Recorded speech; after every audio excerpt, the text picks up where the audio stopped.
అవునండి, అవును. 93 మంది.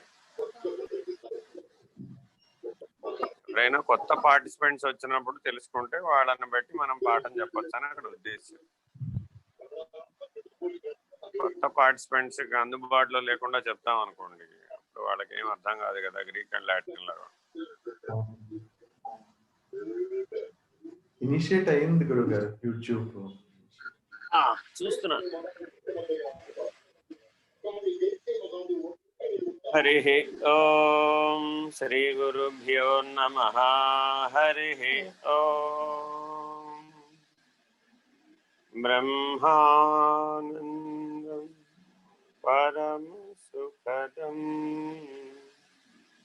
కేవలం జ్ఞానమూర్తిం ద్వంద్వాతీతం గగన సదృశం తత్వమస్యాదిలక్ష్యం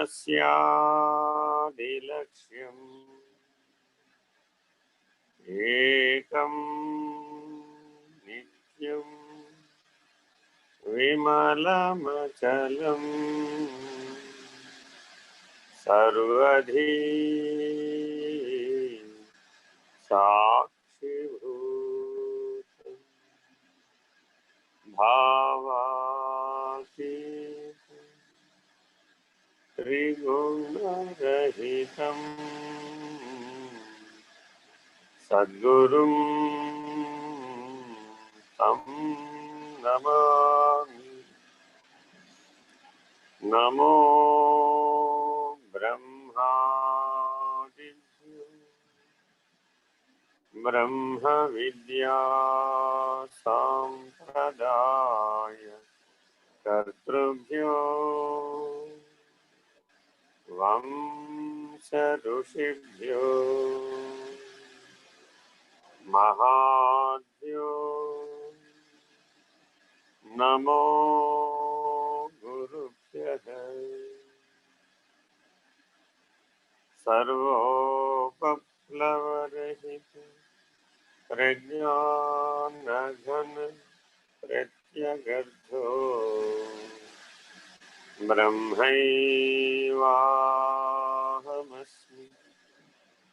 అహం పదార్థరహితః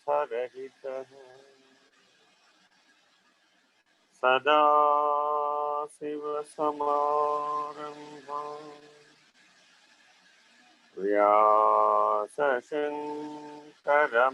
వ్యాసశంకరమధ్యమాం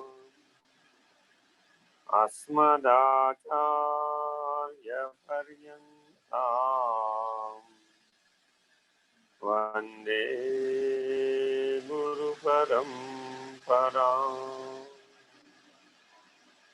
హరి ఓం. శ్రీ గురుభ్యో నమః. హరి ఓం. నారాయణ నారాయణ.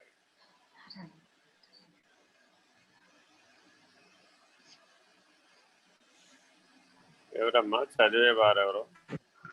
రాజేశ్వరి. చదవండి. వినపడుతుందండి. కిందికి 7 శ్లోకాల వరకు చెప్పుకున్నామండి. కొంచెం పెద్దగా చదవాలి. ఇప్పుడు 8వ శ్లోకం చదవాలండి. ఓకే, వినిపిస్తుందండి? ముందు 7 శ్లోకాలు వరుసగా చదివేసేయండి, అర్థం లేకుండా. ఓకే, అర్థం తాత్పర్యం చదవకుండా మొదటి 7 శ్లోకాలు చదివితే ఆ విచారణ ఎక్కడ దాకా వచ్చిందో తెలుస్తుంది. సరే, అప్పుడు 8వ శ్లోకం నుంచి భావం విచారణ చేయవచ్చు. సరే, ఒక్క నిమిషం. హరి ఓం. శ్రీ గురుభ్యో నమః. భ్రమేణాహం భ్రమేణత్వం భ్రమేణోపాసకా జనాః భ్రమేణేశ్వర భావత్వం భ్రమమూలమిదం జగత్. త్యజ ధర్మమధర్మంచ उभे सत्यान् ऋते त्यज उभे सत्यान् ऋते त्यक्त्वा येन त्यजसि तत्त्वजः गुरुनावरणत्यागः अनावरणमुत्तमं परिपूर्णं पूर्णमेव पूर्णाचलसमुद्रवत् अबीजं वृक्षसम्पन्नं शाखापल्लववर्जितं पुष्पं नास्ति फलं नास्ति सम्पूर्णं वृक्षवर्जितम् सर्वशून्यमयं रूपं जन्मशून्यं स्वभावतः जन्मभावेन मृत्युश्च परिपूर्णं स्वभावतः जन्माभावे कर्मं नास्ति कर्माभावे फलं नहि फलाभावे भयं कुत्र भयाभावे न संशयः इंद्रजालमिदं सर्वं यथा मरुमरीचिका अखण्डितमनाकारं वर्तते केवलं శివం. ఇప్పుడు 8వ శ్లోకం అండి. శుద్ధే సుషుప్తావివచ తస్మిన్నాహం కదాచన తద్వత్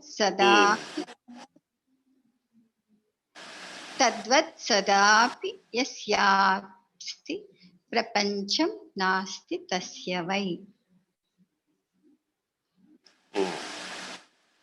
శుద్ధ సుషుప్తిలో ఎలా ప్రపంచం అంతా లేకుండా పోతుందో, సృష్టి స్థితి లయాలలో లయస్థితి యందు సృష్టి అంతా ఎలా లేకుండా పోతుందో, ఇది అది సామ్యం ఒక రీతిగా ఉన్నది అన్న నిర్ణయాన్ని చెప్తున్నాడు. చదవండి. తాత్పర్యం నిర్మలమైన అచల పరిపూర్ణ బ్రహ్మమునందు సుషుప్త్యాది అవస్థల యందు ఉండేది నేనెప్పుడునూ లేనని ఎవడు తెలుసుకొనుచున్నాడో అట్టి పుణ్య పురుషునకు ఈ చూడబడేడు ప్రపంచము ప్రసిద్ధముగా లేదని భావము. సాధకులందరూ దృష్టిని ఎక్కడ పెట్టాలి అంటే దృశ్యరహిత స్థితి, ద్రష్టరహిత స్థితి రెండు ఉన్నాయి. దృశ్యరహిత స్థితి రోజు మనం నిద్రపోయే నిద్ర, అక్కడ గాఢ నిద్రావస్థయే దృశ్యం, ఘన చీకటే దృశ్యం. ఆ ఘనమైనటువంటి గాఢాంధకారమే మనకు అక్కడ దృశ్యం. ఆ గాఢాంధకారంలో మునిగిపోయి మళ్ళీ లేస్తే కానీ మనకు ప్రశాంతంగా బలం వచ్చినట్టుగా విశ్రాంతి తీసుకున్నట్టుగా అనిపించదు, సంతృప్తిగా అనిపించదు. ఆ ఆనందమయ కోశంలో మునిగితే గాని, ఆ మునిగి లేస్తే గాని మళ్ళా శక్తివంతుడు కాలేడు. కొన్ని రోజుల పాటు నిద్రపోకుండా కనుక ఉంటే ఇక వాడిని హాస్పిటల్లో చేర్చాల్సిందే. ఎందుకనంటే ఆ ఆత్మ సంయోగం జరగలేదన్నమాట, స్వరూప జ్ఞాన సంయోగం జరగలేదన్నమాట అక్కడ. కానీ ప్రతిరోజు మానవులకి జీవులన్నిటికీ నిద్రావస్థ తప్పనిసరి అయిపోయింది. అయితే ఈ నిద్రావస్థలో దృశ్యమాన జగత్తు లేకుండా పోయింది. ఇది మనం గుర్తించవచ్చు. అక్కడ దృశ్యమాన జగత్తు లేదు, కానీ నేనున్నానా లేదా? నేనున్నా. దృశ్యమాన జగత్తు లేదని గుర్తిస్తున్నా నేనున్నాను. అలాగే సృష్టి స్థితి లయం, సమిష్టికి సృష్టి స్థితి లయంగా ఉన్నాయి. వ్యష్టికేమో జాగ్రత్త స్వప్న సుషుప్తులుగా మెలకువ కళా నిద్రగా ఉన్నాయి. సమిష్టికేమో సృష్టి స్థితి లయాలుగా ఉన్నాయి. కాబట్టి అక్కడ లయానికి కూడా సాక్షిగా ఒక ఆయన ఉన్నాడు, ఆయన పేరు మహేశ్వరుడు. సృష్టి స్థితి లయాలకు సాక్షి మహేశ్వరుడు, జాగ్రత్త స్వప్న సుషుప్తులకు సాక్షి ప్రత్యేగాత్మ.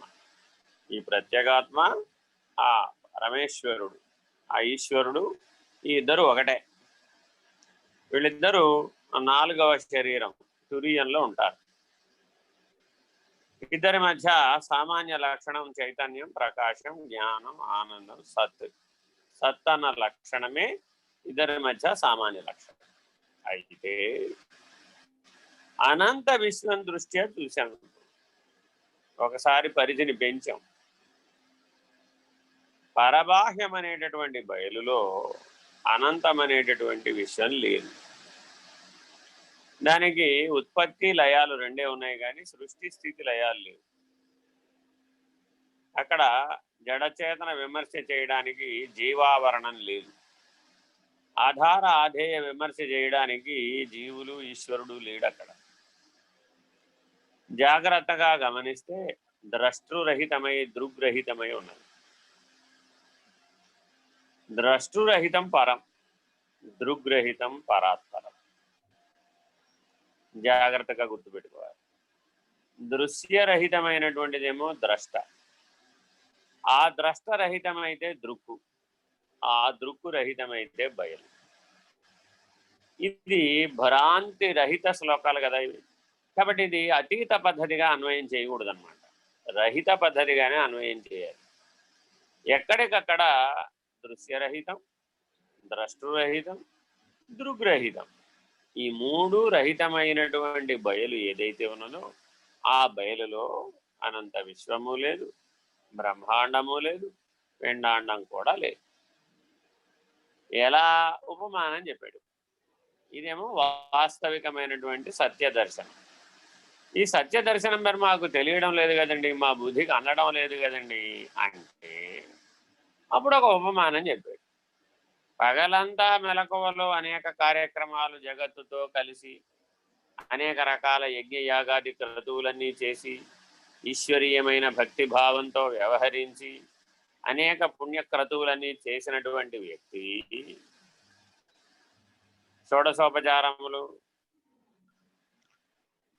సుప్రభాత సేవ నుంచి పవళింపు సేవ దాకా అనేక సేవలు అనర్చినటువంటి భక్తుడు, సాధకుడు ప్రశాంతంగా నిద్రపోయాడు. అప్పుడు ఆనంద నిలయము లేదు, ఆనంద నిలయంలో ఉన్నటువంటి ధ్రువబేరము లేదు, చేసినటువంటి షోడశోపచారములు లేవు, ఏ ఆర్జిత సేవలు లేవు, మొత్తం వెళ్ళిపోయినాయి. ఎక్కడికి వెళ్ళిపోయినాయి? ఎవరి చేత అయితే అవి తయారు చేయబడ్డాయో, ఎవరి చేత అయితే అవి చూడబడ్డాయో, ఎవరి చేత అయితే అవి ఆచరించబడ్డాయో ఆ కర్త లోపలికి, ఆ ద్రష్ట లోపలికి అవి విరమించినయి. ఆ ద్రష్ట మాత్రమే ఉన్నాడు, దృశ్యాలన్నీ నశించిపోయినాయి. కాబట్టి యదృశ్యం తన్నస్యం అన్న సూచనని ఘన సుషుప్తి మనకు అందిస్తోంది. ప్రతిరోజు మేల్కోగానే నేను, నా ఇల్లు, నా ఇల్లాలు, నా ఉద్యోగం, నా కుటుంబం, నా ధనం, నా పాత్ర, నా వ్యవహారం, నా టిఫిన్ క్యారేజీ, నా వంట, నా కూరగాయలు, నా గార్డెను, నా కత్తిపేట, నా చీపురు ఎక్కడికి పోయినాయి అని లేస్తూనే వెతుకుతుంది. ఇదే ఉద్యోగం.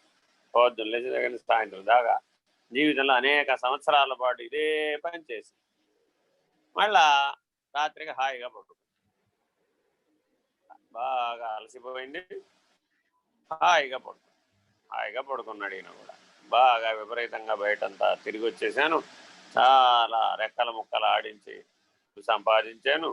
నా శరీరం కోసం, నా కుటుంబం కోసం, నా సౌఖ్యం కోసం, నా సంసారం కోసం, నా జగత్తు కోసం, నా జీవనం కోసం, నా జనన మరణాల కోసం, ఇలా ఎన్నన్నా చెప్పుకోవచ్చు. జనన నుంచి మరణం మధ్యలో ఉన్నదంతా సమస్తము కూడా దృశ్యమానమే. గాఢ నిద్రావస్థలోకి వెళ్ళావు. వెళ్ళగానే ఏమైపోయింది?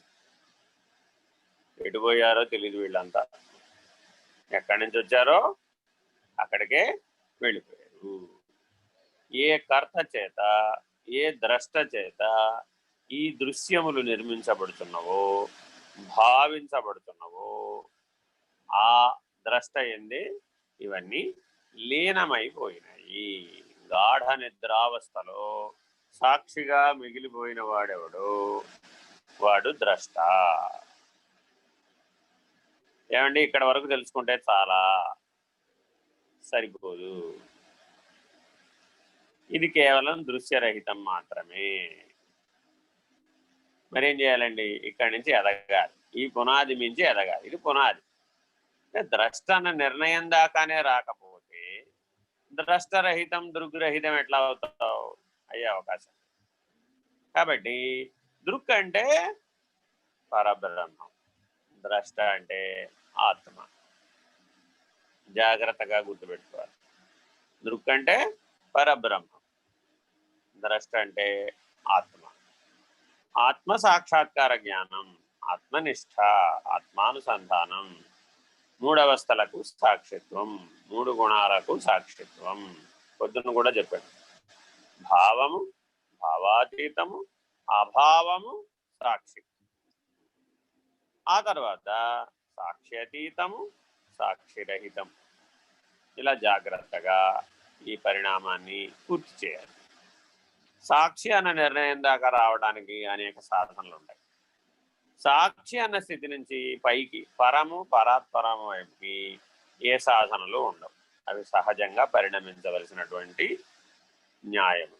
విహంగ న్యాయము, మార్జాల కిషోర న్యాయంతో జరుగుతుంది. జాగ్రత్తగా గుర్తుపెట్టుకోవాలి. మొదట సాక్ష్య నిర్ణయం పొందే వరకు ఆత్మనిష్ట, బ్రహ్మనిష్ట, జీవన్ముక్తావస్థ లభించేంత వరకు మర్కట కిషోర న్యాయము, భ్రమర కీటక న్యాయము, మరాళ న్యాయము, నీరక్షీర న్యాయము, భాగత్యాగ న్యాయము, ఇలా అనేకం న్యాయాలు సాధనా మార్గాలలో వర్తింపజేస్తారు. కానీ చివరి రహిత మార్గంలో కేవలము గురు శిష్య ఐక్యతా సిద్ధి చేత మౌన వ్యాఖ్యగా మాత్రమే పొందతగినటువంటి దక్షిణామూర్తి విధానమే. కాబట్టి జాగ్రత్తగా ఈ పరిణామాన్ని పూర్తి చేసిన వారెవరో వారు కేవలాత్మను నిరసించినటువంటి వారు. కేవలాత్మ అంటే అఖండ ఎరుక, మూలా ప్రకృతి. అటువంటి కేవలాత్మను నిరసించేటటువంటి పూర్ణ జ్ఞానాన్ని, పరిపూర్ణ నిర్ణయాన్ని పూర్ణ బోధ ద్వారా, ప్రబోధ ద్వారా మేల్కొనాలి.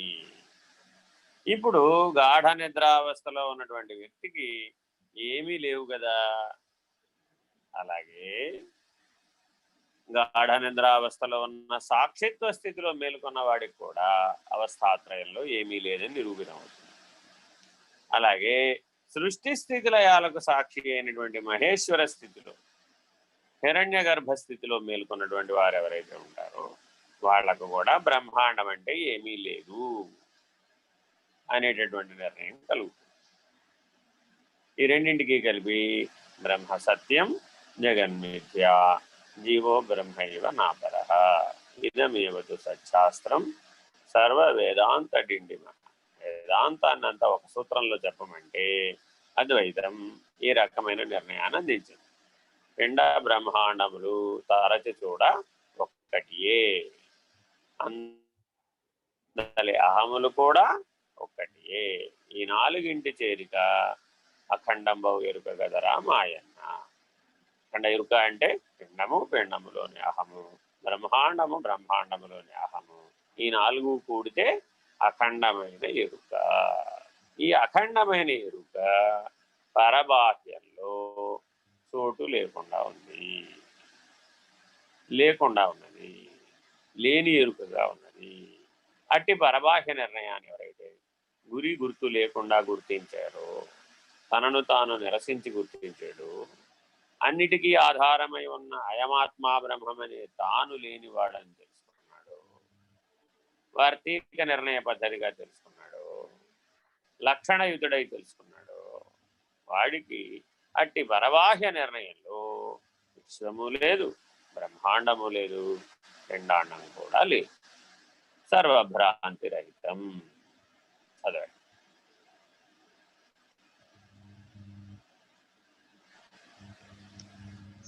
యథా నాహం తథా శుద్ధం తస్మాత్ శుద్ధే న నిర్ణయః జగదస్తితి కో వేద నాస్తి కో నచ నిర్ణయః.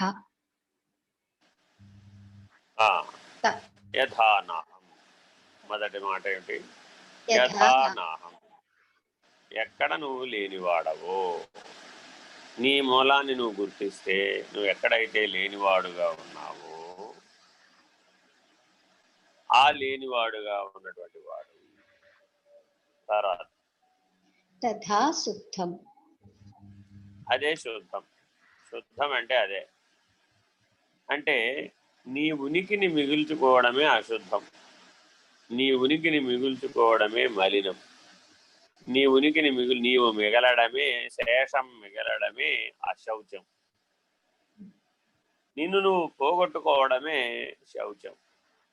నిన్ను నువ్వు లేనివాడిగా దర్శించడమే శుద్ధం. కోహం అన్న ప్రశ్నకు సోహం అన్న నిర్ణయాన్ని పొంది నాహంగా తరించడమే కైవల్యం. అంటే జాగ్రత్తగా ఈ పరిణామాన్ని గుర్తించాలి, ఎదగాలి, అలా ఉండాలి. చదవండి. తస్మాత్ శుద్ధే న నిర్ణయః. ఆగు. తస్మాత్ శుద్ధే. శుద్ధే న నిర్ణయః. నిర్ణయం చేసేవాడు లేడు. ఇప్పుడు ఇది శుద్ధము, ఇది అశుద్ధము అని చెప్పేటటువంటి నిర్ణయం చేసేవాడు లేడు.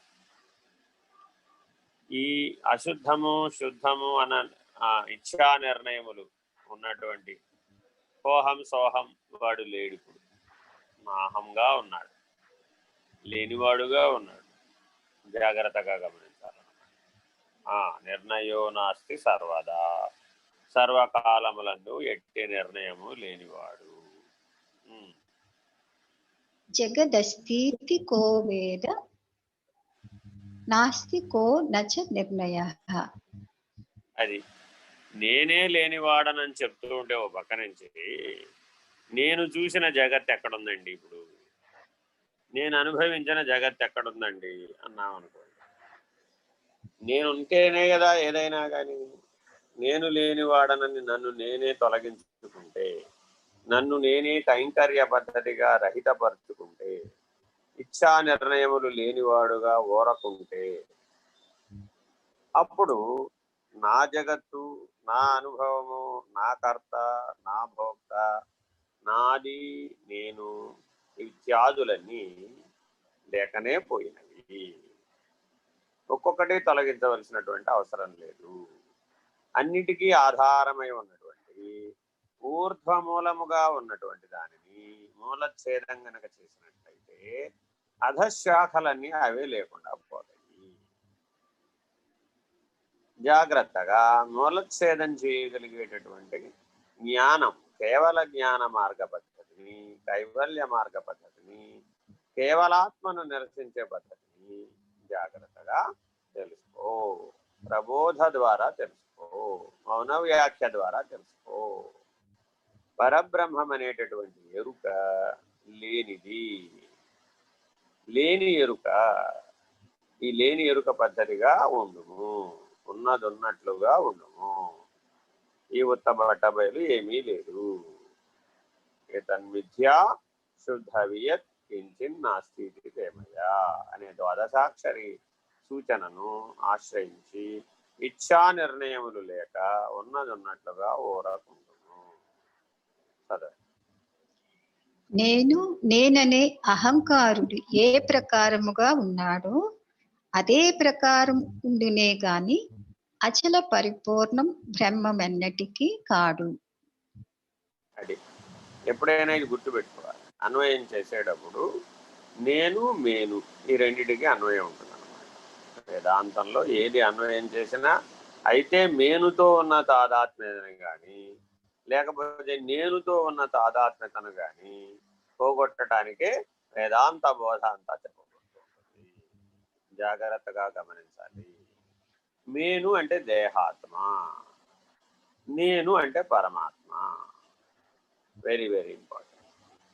నేను అనే పరమాత్మ భావాన్ని, మేను అనే దేహాత్మ భావాన్ని రెండింటినీ పరిపూర్ణమైనటువంటి పరబాహ్యంలో ఎవరైతే నిరసిస్తారో, లేకుండా చేసుకుంటారో, కైంకర్య పద్ధతిగా లేనివారుగా, తాను లేనివాడుగా, నేను మేనుల జోలి లేనిదిగా, ఇచ్చా నిర్ణయములు లేనిదిగా, ములుగురుచ సందు లేక ఉన్నటువంటి పరబాహ్యమందు మూలము లేనిదిగా, ఉన్నది ఉన్నట్లుగా ఉన్నవాడెవడో వాడు జన్మరాహిత్యాన్ని పొందినటువంటి వాడు.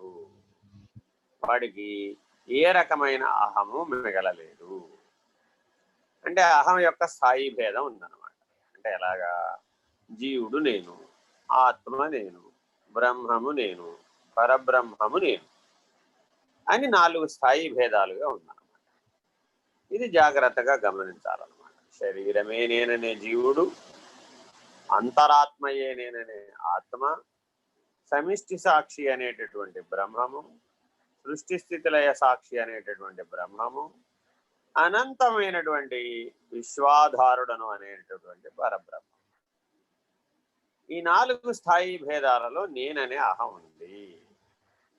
ఈ నేననే అహం అనే నిర్ణయాన్ని చక్కగా నిరసించాలి, రహితపరచాలి.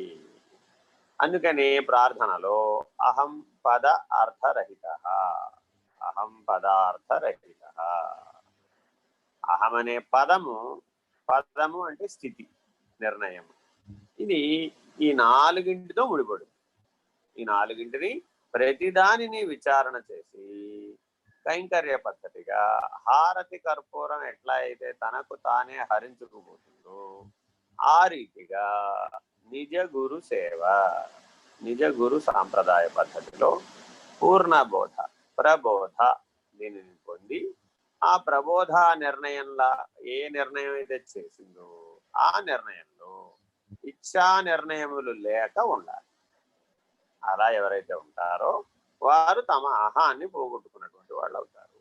అహం రహితం అంటే ఈ 4 స్థాయిలలో లేకుండా పోవాలి. అష్టతను నిరసనము అవ్వాలి, షోడశావస్థల నిరసనము అవ్వాలి. నిరసనం అవ్వాలంటే ముందు దాని సంగతి నీకు నిర్ణయం అవ్వాలి. జ్ఞాన మార్గం దృష్ట్యా ముందు అది నిర్ణయం అవ్వాలి. నిర్ణయమైన వాడికి నిరసించగలిగేటటువంటి సామర్థ్యం. అసలు నిర్ణయమే కాని వాడికి నిరసించగలిగే శక్తి ఎప్పటికీ ఉండదు. కాబట్టి జాగ్రత్తగా ఆ అష్టతనువులు అంటే ఏమిటో ఎరగాలి, అష్టతను నిరసన అంటే ఏమిటో తెలియాలి. అలా నిరసించి బట్టబయలుగా నిలవాలి. షోడశావస్థలు అంటే ఏమిటో తెలియాలి, షోడశావస్థల నిర్ణయం ఎరిగి దానిని నిరసించాలి. అలా నిరసిస్తే శేషించినటువంటి బయలు, పరబయలు ఏదైతే ఉన్నదో ఆ రీతిగా ఉన్నది ఉన్నట్లుగా ఉండాలి. జాగ్రత్తగా గమనిస్తే నిర్మూలమే తదా జ్ఞానాత్ శరీరం నాస్తి కేవలం ఏతన్మిథ్యా శుద్ధ వియత్కించిన్ నాస్తి మయా స్వప్నే ప్రతీయమానాని చ రూపాణి యథా తథా. ఈ 3టికి కలిపినటువంటి కైంకర్య మార్గం కర్పూర దీపకళిక సంయోగం జ్యోతి రూపం యథా తథా అని అవాంతర వాక్యం చేత నిర్ణయం అవుతుంది. ఎలా అయితే కర్పూరము జ్యోతి 2 ఒకేసారి లేకుండా పోతున్నాయో అలాగే జీవబ్రహ్మములు 2 పరబాహ్యమునందు అఖండ ఎరుక నిరసనం చేయబడగానే 2 లేకనే పోయినవి. సురస్వప్నము లేదు, నరస్వప్నము లేదు. రెండింటిని ఏకకాలంలో నిషేధించగలిగేటటువంటి పూర్ణబోధను సర్వభ్రాంతి రహిత పద్ధతిగా గ్రహించాలి. ఆ పరిపూర్ణమిట్టిది అట్టిది అని నిర్ణయించుటకు ఎవరికి అలవి కాదు. ఉనికి కలిగిన వారెవరికి సాధ్యపడదు. ఎవరికి అంటే అర్థం ఏమిటి? అక్కడ ఆవరణ సహితమైన వారందరూ వారికి ప్రత్యేకమైన ఉనికిని కలిగి ఉన్నవారు. ఆవరణ సహితులైనటువంటి వారు పరబయలు గురించి బోధించ పూనుకుంటే దానిని కూడా ఆవరణ సహితంగానే బోధిస్తాడు కానీ ఆవరణ రహితంగా తెలియచెప్పలేడు. కాబట్టి సరి అయినటువంటి గురువును వెతికేటప్పుడు నిజ గురువును వెతకాలి అంటే ఆ నిజ గురువు ఆవరణ రహితుడై ఉన్నాడా లేదా అన్నది చాలా ముఖ్యమైనటువంటి అంశం. దేశికుడై ఉన్నాడా లేదా అనేది ముఖ్యమైన అంశం. అంటే అర్థం నీకు ఎలా తెలుస్తుందండి అంటే, సహజ నిర్వికల్ప సమాధినిష్ఠుడై ఉన్నటువంటి వాడెవడో వాడే ఈ ఆవరణ రహిత స్థితికి అధికారి. సహజ నిర్వికల్ప సమాధినిష్ట కనుక అనుభవంలో లేకపోతే అతడు ఎరుకను విడిపించలేడు, ఆవరణ రహితం చేయలేడు. కాబట్టి షడ్విధ సమాధి నిర్ణయం వరకే తెలిసినటువంటి వాళ్ళు ఆవరణ సహితులై ఉన్నారు. ఈ ఆవరణ సహితులైనటువంటి వారు ఆ పరబయలును, ఆ పరబాహ్యమును ఆవరణ సహితమైనటువంటి పద్ధతిగానే బోధించి ఇదే పరిపూర్ణమనేటటువంటి నిర్ణయాన్ని తెలియచెప్తారు. కాబట్టి జాగ్రత్తగా దేశికులైనటువంటి వారు పరాత్పర అన్న నిర్ణయాన్ని స్పష్టంగా తాము లేకుండా ఎరిగినటువంటి వారు ఎవరైతే ఉన్నారో అటువంటి నిజ గురువుని ఆశ్రయించుము.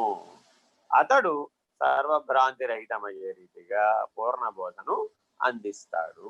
బోధించడు, అతడు అందిస్తాడు. Very very important.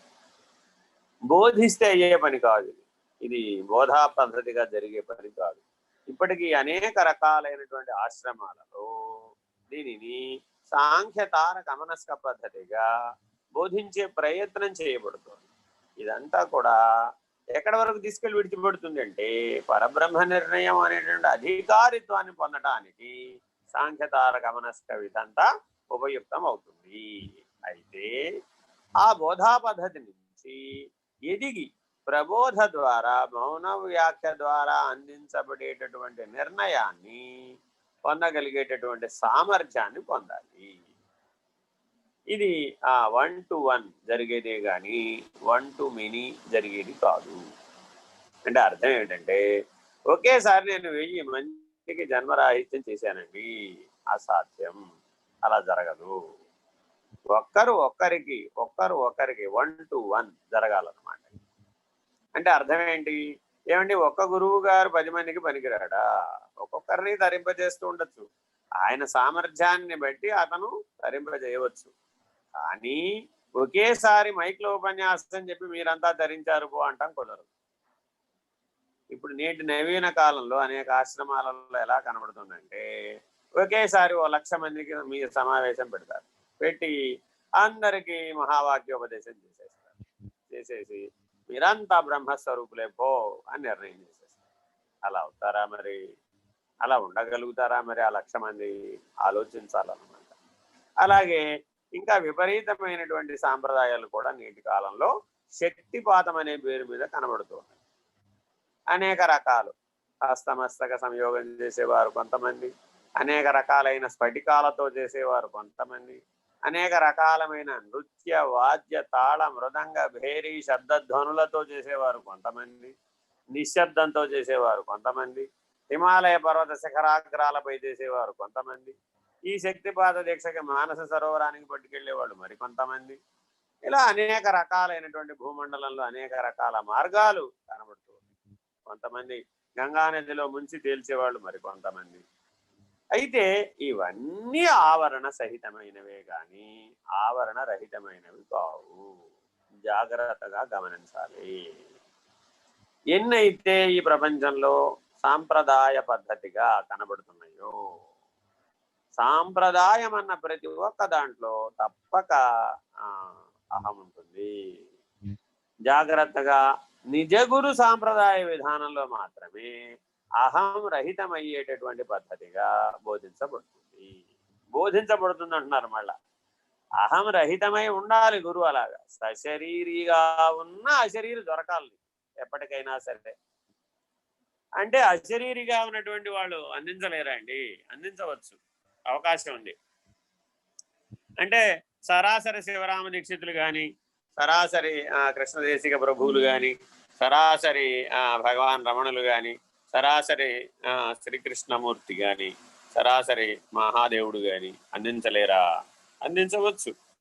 వారందరూ కూడా ఆ సామర్థ్యం కలిగిన వారే. ఆ శరీర పద్ధతిగా ఉన్న వారందరూ కూడా నిన్ను తరింపజేయగలిగేటటువంటి సామర్థ్యం ఉన్నవారే. కాబట్టే మోక్షప్రదాత అని దేశికునికి పేరు. ప్రదానము, ఆ దాన ప్రదానములు, దానం ఇవ్వడం కుదరదు. గ్రహించడం అంతకంటే కుదరదు. ప్రధానము నీకు అతనికి భేదము లేనటువంటి స్థితి వరకు గనక నువ్వు ఎదిగితే, ఆ గురువుకి శిష్యుడికి మధ్య భేదమే లేనటువంటి స్థితి వరకు శిష్యుడు గనక ఎదిగితే, అశరీరిగా ఉన్న ఎవరైనా సరే నీకు ఈ ఎరుకను విడిపించగలుగుతారు. ఫలానా ఆయనే విడిపిస్తాడండి అనేటటువంటి నామరూప పద్ధతి ఇందులో లేదు. చాలా ముఖ్యమైనటువంటి నిర్ణయం. ఎందుకంటే అన్ని సాంప్రదాయాలలో నేడు గురు పారంపర్యం అనేటటువంటి ఆకర్షణకి లొంగిపోతున్నారు. అంటే నామరూప పద్ధతిగా ముడిపడిపోతున్నారు. చాలా జాగ్రత్తగా గమనించాలి. అలా అలా ముడిపడటం పెద్దలు బోధించిన విధానానికి విరుద్ధమైనటువంటి. అంటే గురువుల మధ్య భేద భావన కల్పించడం శిష్యులకు తగునేమో కానీ గురువులకు తగదు. అభేద దర్శనం అనేది అద్వైతంలోనే సాధ్యమై ఉన్నప్పుడు, అచల పద్ధతిగా బోధించబడుతున్నప్పుడు, అచల సిద్ధాంతంలో అసలు ఆవరణయే లేదు, గురువు అనే ఆవరణే లేదు. నగురోరధికం తత్వం నగురోరధికం తపహ అని చెప్పబడేటటువంటి గురుతత్వమే లేదు అని నిరూపిస్తున్నాం. అక్కడ శిష్యుడు లేనివాడని నిరూపించడం కాదు, గురువే లేనివాడుగా ఉండి నీకు అందిస్తున్నాడు. నాయనా నేను లేనివాడను, నువ్వు కూడా లేనివాడుగా అవు నాయనా అని చెప్తున్నాడు. కాబట్టి కేవలాత్మ నిరసన అనే ఏదైతే కైవల్య మార్గం ఉందో ఆ మార్గంలో జాగ్రత్తగా జాగరూకుడవై, తస్మాత్ జాగ్రత్త జాగ్రత్త జాగ్రత్త, మేలుకో. పరిపూర్ణమునందు మేలుకున్న వాడెవడో వాడికి నరస్వప్నము లేదు, స్వరస్వప్నము లేదు. ఈ రీతిగా ఇచ్ఛా నిర్ణయములు లేనివాడై ఉండవలే. చదువు. ప్రపంచము లేదని ఎవడు తెలుసుకున్నాడు, అట్టి అచల స్వరూపం నిర్ణయించుటకు ఏరికిని. మీ సౌండ్ ప్రాబ్లం ఉందమ్మా, రీసౌండ్ వచ్చినట్టు అనిపిస్తుంది. ఇయర్ ఫోన్ పెట్టుకోండి, లేకపోతే అట్లా నోటితో దగ్గర పెట్టుకోకుండా మామూలుగా ఇయర్ ఫోన్ పెట్టుకోండి. ఇయర్ ఫోన్ పెట్టుకున్నాను సార్. అదండి. ప్రపంచము లేదని ఎవడు తెలుసుకొనుచున్నాడు, అట్టి ఉమాశంకర్ గారు చెప్పాలి సమస్య ఏమిటో. కొంచెం ఆడియో కొంచెం లోగా వస్తుందండి. అంటే అన్ని మాటలు వినపట్టాలి.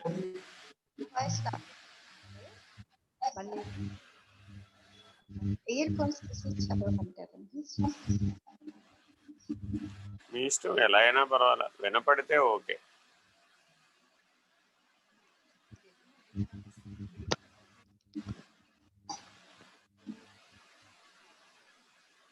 ప్రపంచము లేదని.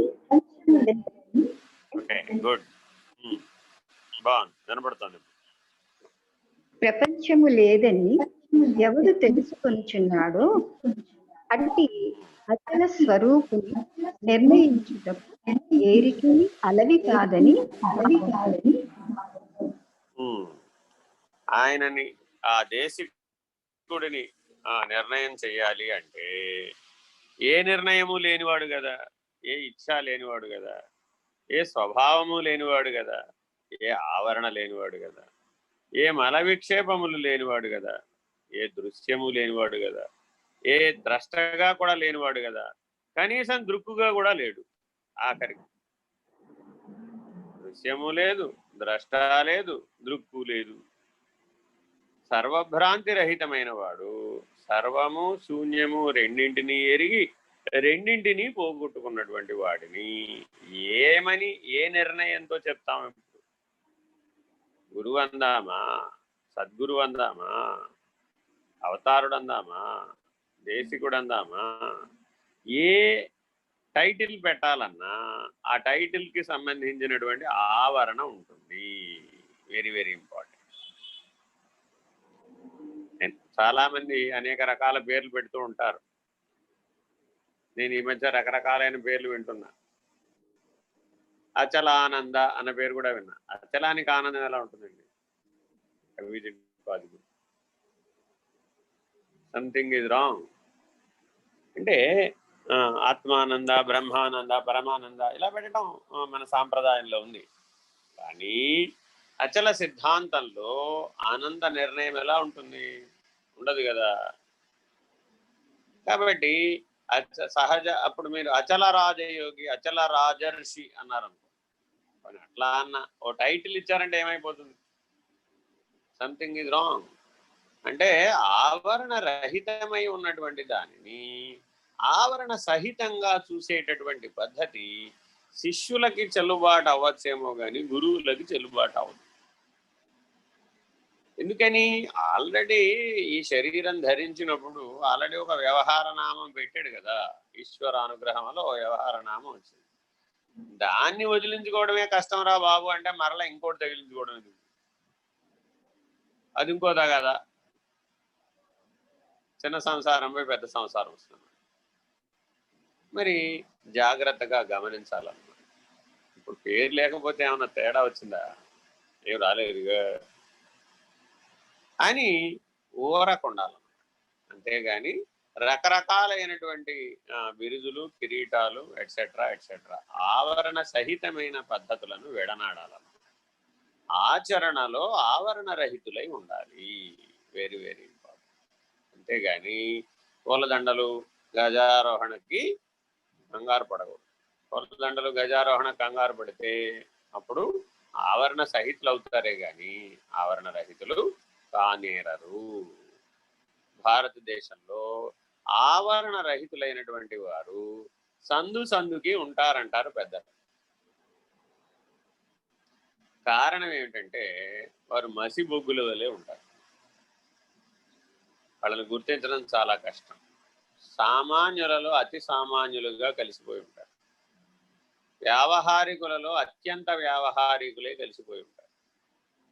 అసలు ఫలానా వాడు ఫలానా స్థితిలో ఉన్నాడని ఎవడైనా వచ్చి గుర్తించిన వాడు చెబితే తప్ప ఎవరికీ తెలియదు అసలు.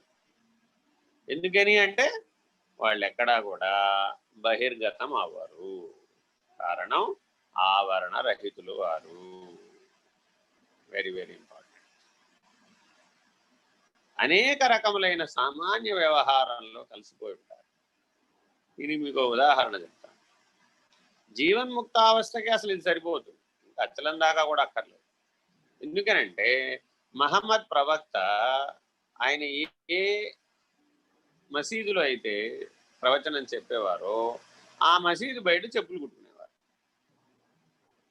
కోట్లాది మంది భక్తులు, కోట్లాది మంది అనుసరించేటటువంటి అనుయాయులు ప్రపంచవ్యాప్తంగా ఉన్నప్పటికీ వారిని అడిగేది, ఏమండి మీరు అసలు ఇంతమంది ధనవంతులు మీ వెనకాలంటే మీరు చెప్పులు కుట్టుకోవడం ఏమిటండి?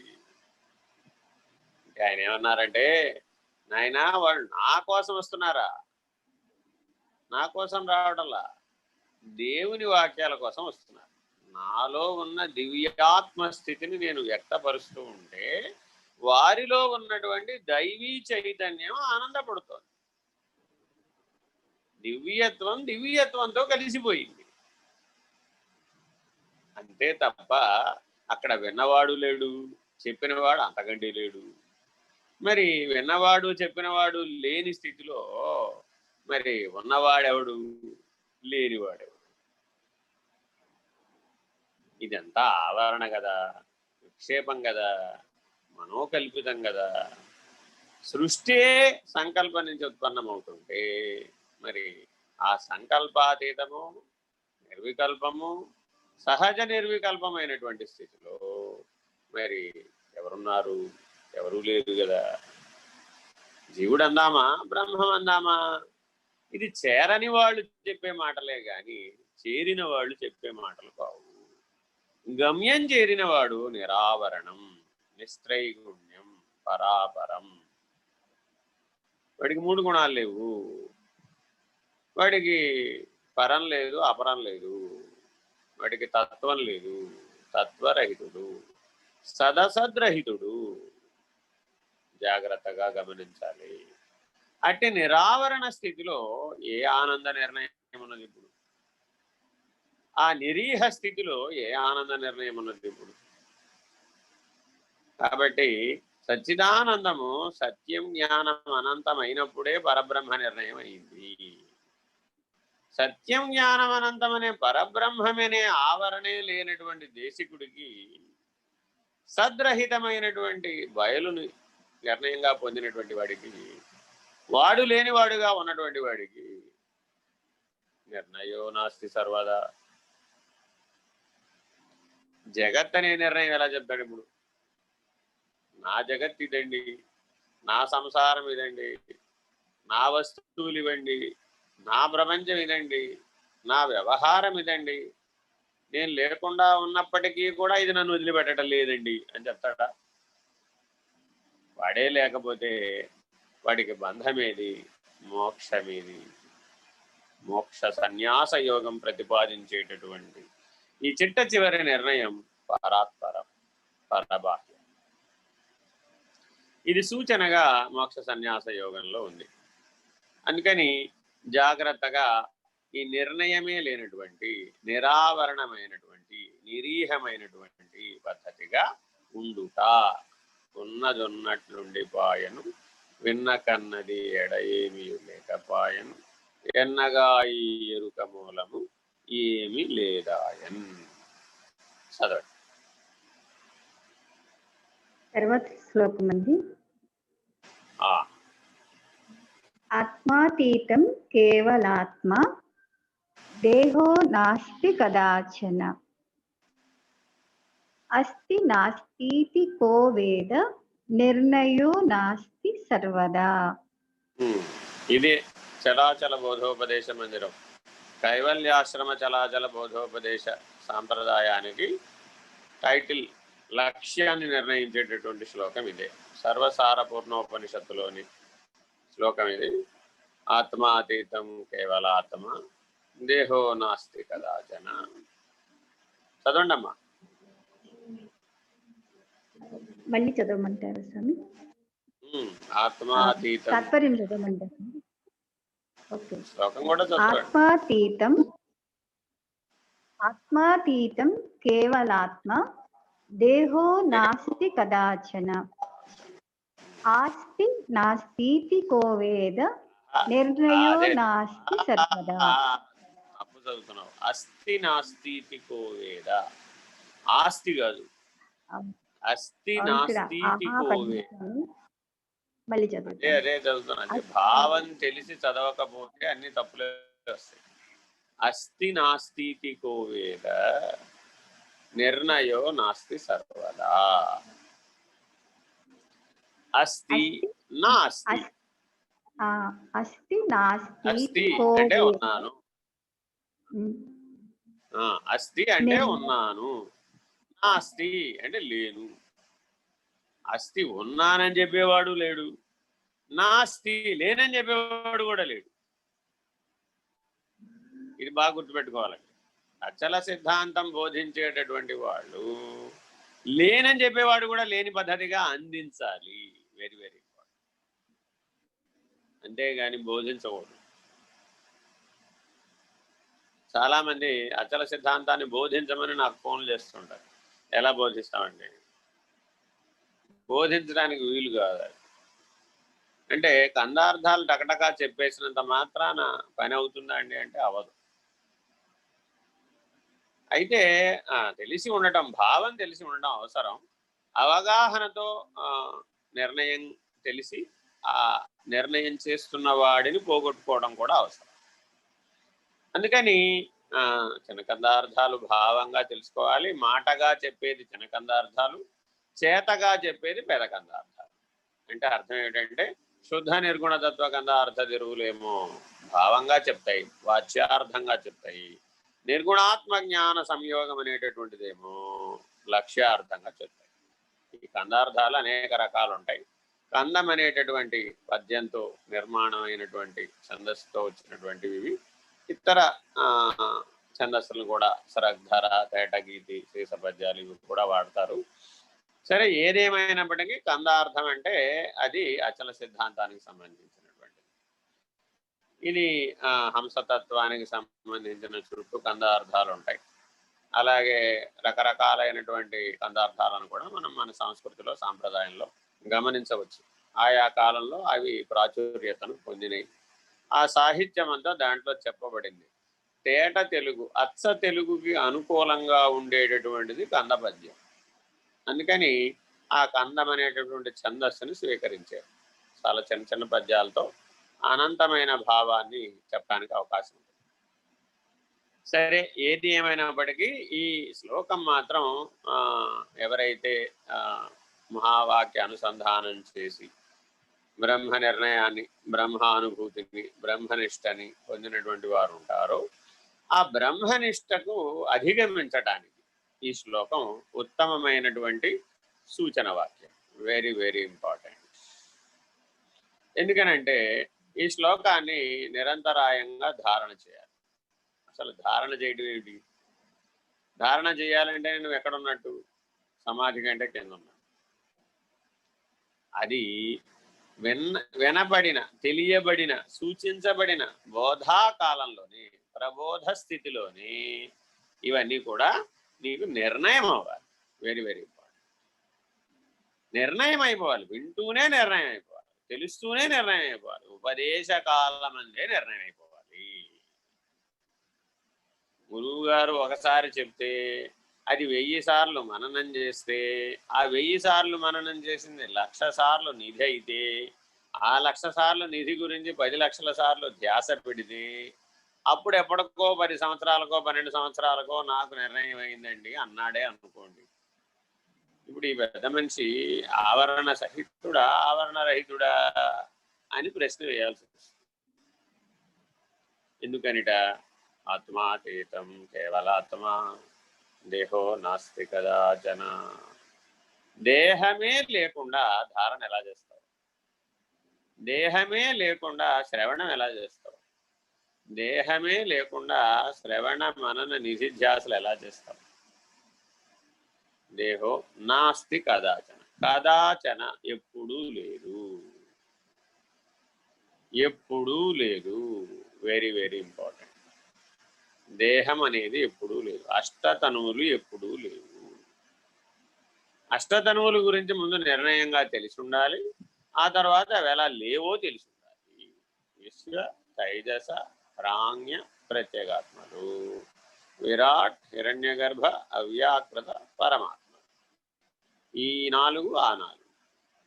ఈ 4 పిండాండంలోనివి, ఆ 4 బ్రహ్మాండంలోనివి. ఈ పిండాండము, ఆ బ్రహ్మాండము ఈ 8 తనువుల వ్యవహారంతోనే ముడిపడింది. అష్టతను వ్యవహార నిర్ణయం ఏదైతే ఉందో అది బాగా తెలిసి ఆ వ్యవహార నిర్ణయం అంతా విద్యయని, భ్రాంతి అని, తల వంటిదని మేలుకొన్నవాడెవడో, పరబాహ్యమందు మేలుకొన్నవాడెవడో వాడికి అష్టతనువులనే కల లేదు. అష్టతనువులనే కల వంటి వ్యవహారం లేదు. పిండాండ వ్యవహారము లేదు వాడికి, బ్రహ్మాండ వ్యవహారము లేదు. అది దేహో నాస్తి కదాచన అంటే. అలా ఎవడికైతే లేదో వాడు కేవలాత్మ. ఆత్మాతీతం కేవలాత్మ. కేవలాత్మ నిర్ణయం చేయాలి అంటే అష్టతను నిరసనం చేయాలి. అష్టతను నిరసనం చేస్తే నిలబడి ఉన్నదేదో అది కేవలాత్మ. Very very important. ఆ కేవలాత్మను నిరసన చేస్తేనే కానీ అఖండ ఎరుక నిరసనం అవ్వదు. మరి మిగిలిన వాటన్నింటినీ ఏమంటే కింద నుంచే నేను నిరసన చేస్తే ఓ పనికి పోతుంది కదా, అలా కూడా చేయొచ్చు. దాన్ని ఏమంటారు? ఖండ ఎరుక నిరసన. అంటే అర్థం ఏమిటి? నేను ఇవాళకి ఈ వ్యవహారాన్ని వదిలేశానండి, ఈ పాత్రను వదిలేశానండి, ఈ బంధాన్ని వదిలేశానండి, ఈ ముద్ద తినడం మానేశానండి, ఈ వృత్తి చేయడం మానేశానండి. ఇదంతా ఖండ ఎరుక నిరసన. ఇలా ఎన్ని చేస్తే అవుతుంది అఖండం? చాలా కష్టం, ఎప్పటికీ అవదు. అలాగే ఎరుకలో అనేక రకాలైన విభజనలు కూడా మనకు అర్థం కావడం కోసం అని చెప్పారు. వాస్తవానికి అక్కడ ఏ విభజన లేదు.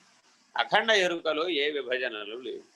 అర్థం కావడం కోసమని మలినపుట ఎరుక, శుద్ధ ఎరుక, పరారూప ఎరుక, అఖండ ఎరుక, ఇలాంటి విభజనలు తర్వాత కాలంలో బోధ కొరకు, గురు శిష్య బోధా నిర్ణయం కొరకు ఏర్పాటు చేస్తుంది. ఇవి సరి అయినటువంటి పద్ధతిగా తెలియచేసిన వాళ్ళు, అంటే పెద్దల మార్గం సరాసరి సూటిగా తెలిసిన వాళ్ళకి వీటి గొడవతో పని లేదు. ఈ గొడవంతా మళ్ళీ అక్కడ పెట్టవలసిన పని లేదు. అంటే పిండ బ్రహ్మాండ నిరసన చేయగలిగే సామర్థ్యం లేనటువంటి వాళ్ళకి అది ఆ కేవలాత్మ నిర్ణయాన్ని తెలియజెప్పేటటువంటి సాంఖ్య విచారణ, అంటే ఈశ్వర పంచీకరణలో భాగంగా వాటిని చెప్తూ వచ్చారు. అంటే అన్ని బోధలు ఎక్కడ ఏర్పడ్డాయి అంటే గురు శిష్యుల మధ్యలోనే ఏర్పడ్డాయి. ఏదో ఒక కాలంలో ఆ రకమైనటువంటి శిష్యుడు ఆశ్రయించి గురువు గారిని అడగడం, గురువు గారు ఆ శిష్యుడిని తరింపచేయడం కోసమని తాను శాంతం ఎరుకలోకి దిగి వచ్చి ఆ ఎరుక నిర్ణయాన్ని వివరించి, లేని ఎరుక పద్ధతిని తెలియజేసి, బయలు నిర్ణయాన్ని తెలియజేసి, పరబాహ్య నిర్ణయాన్ని నిలిపి ఎరుకని విడిపించడం. ఈ క్రమం అంతా ఒక కాలంలో దేశికులు చేశారన్నమాట.